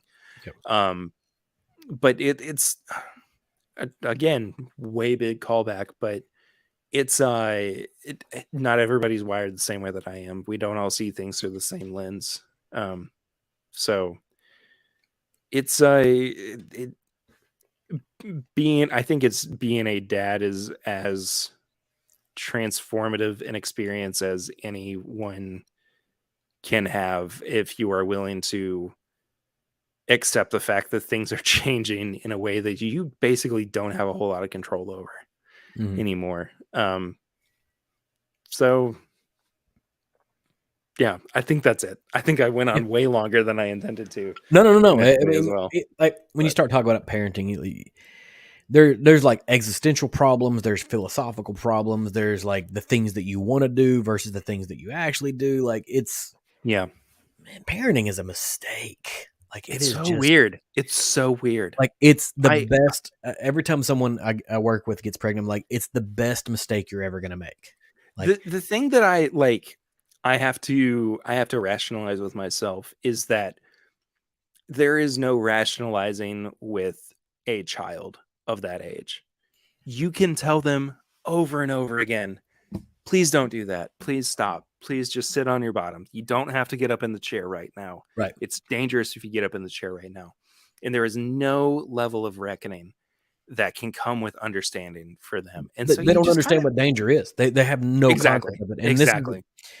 people every time somebody's like, what's your parenting advice, and I always like, it is perfectly normal to look at your child and want to shake them, like just like shake the life out of them. It's not normal to You, do it. It's normal to feel that way because you know what? And I don't think that that's something that we talk about enough either no, as parents.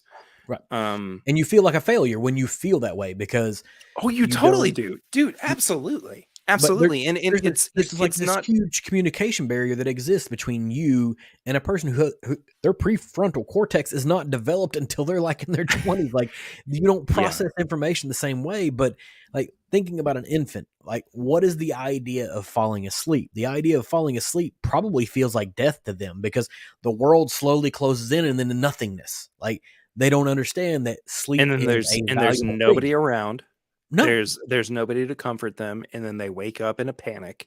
right, And the longer that you wait to make that a sense of comfort, the harder and harder it gets. And right. so that's actually something we're dealing with right now, but that's for a different Right. Yeah. time. But it's like Um, y- the it's best thing I separation can say, like, anxiety, yeah, you're gonna screw your kids up. Like this is what you're gonna do. dude. You're gonna find a new and unique way to do it as opposed to what your parents did. Yeah. Because you're gonna see what your parents did. You're gonna see what your grandparents did. You're gonna be like, I'm not gonna do that. You're gonna find a new way. You're gonna find a brand new way to do it, and that's okay. Like you're striving to do the dead level best you can to Yep. raise another human being with another personality, with another set of traits that is some weird amalgamation of you and your spouse or Yep. whoever you happen to procreate with. Like there's Well, that's the other thing too, and I think it kind of piggybacks off of what I was saying earlier. It's okay to disagree with your spouse or your partner or Mhm. whomever on how to raise a child. Yeah, I think it's okay yeah, because it allows you to have better conversation and a more open line of yeah, communication about what you think is right or appropriate and what they think is right or appropriate, and then just moving on from there. I mean, it's not like a I don't know. I think you have to be willing to have conversations in order to be the best partner or yeah. parent that you can be. That's So that's what parenting is like one continuous conversation of how you've potentially done well or done poorly. Like, you know, it's very internalized too. I mean, it's a lot of self-reflection and mhm. going, all right, what did I do wrong today? If anything, what can I do better tomorrow? And Celebrate the wins and figure out how to mitigate the failures. It's a continual development. So Nate says you should have at least 4 years of college and 1 spite bachelor's in parenting before having a kid. Change my mind. Man, I'll say this, like I my never did grandmother raise that had flour stack, so my grandmother had neither of those, and she raised 8 children, and at least 4 of them were successful. Measuring different measures of success. So yeah, there are some things that people can just do. Like Einstein couldn't do algebra in high school or whatever. Like, so maybe that's not it. Like, the other thing is, like, crackheads raise babies all the time. Can you do better than that? Like that where's your bar of success? And I have some low bars of success, and we'll talk about that offline because those are things that aren't appropriate for here. But completely different conversation that we've been having. I'm gonna wrap this one up because we are at 3 hours and 20 minutes at this point. Appreciate you for being here tonight. I absolutely had a blast. I'm super looking forward to Memorial Day weekend, spending that in Lexington with you guys, and then obviously the upcoming pick. These are all things that I'm super, super, super excited about. Thank you for joining me. I'm going to bump you off. We're going to do the close. Appreciate you for being here tonight, Perry. Thank you, John. So thanks for joining me tonight or today or whenever you happen to catch this. If you've made it all the way to the end, I super, super appreciate you. I hope you found this episode entertaining. We talked about everything in the whole world. Like, there is nothing that we missed tonight. But if you did enjoy this, please leave a review on whatever platform that you happen to be consuming this content on. Leave a comment if at all possible, and hit me up on social media at Twitter or Instagram using EmbellishPod, and give me a follow. You can keep up with what's going on. I can also be found at www.embellishpod.com. All of my links, account, contact details, whatever. I'll be back again next week with another new offering. So until then, cheers and thanks for hanging out tonight. It's been a super, super blast.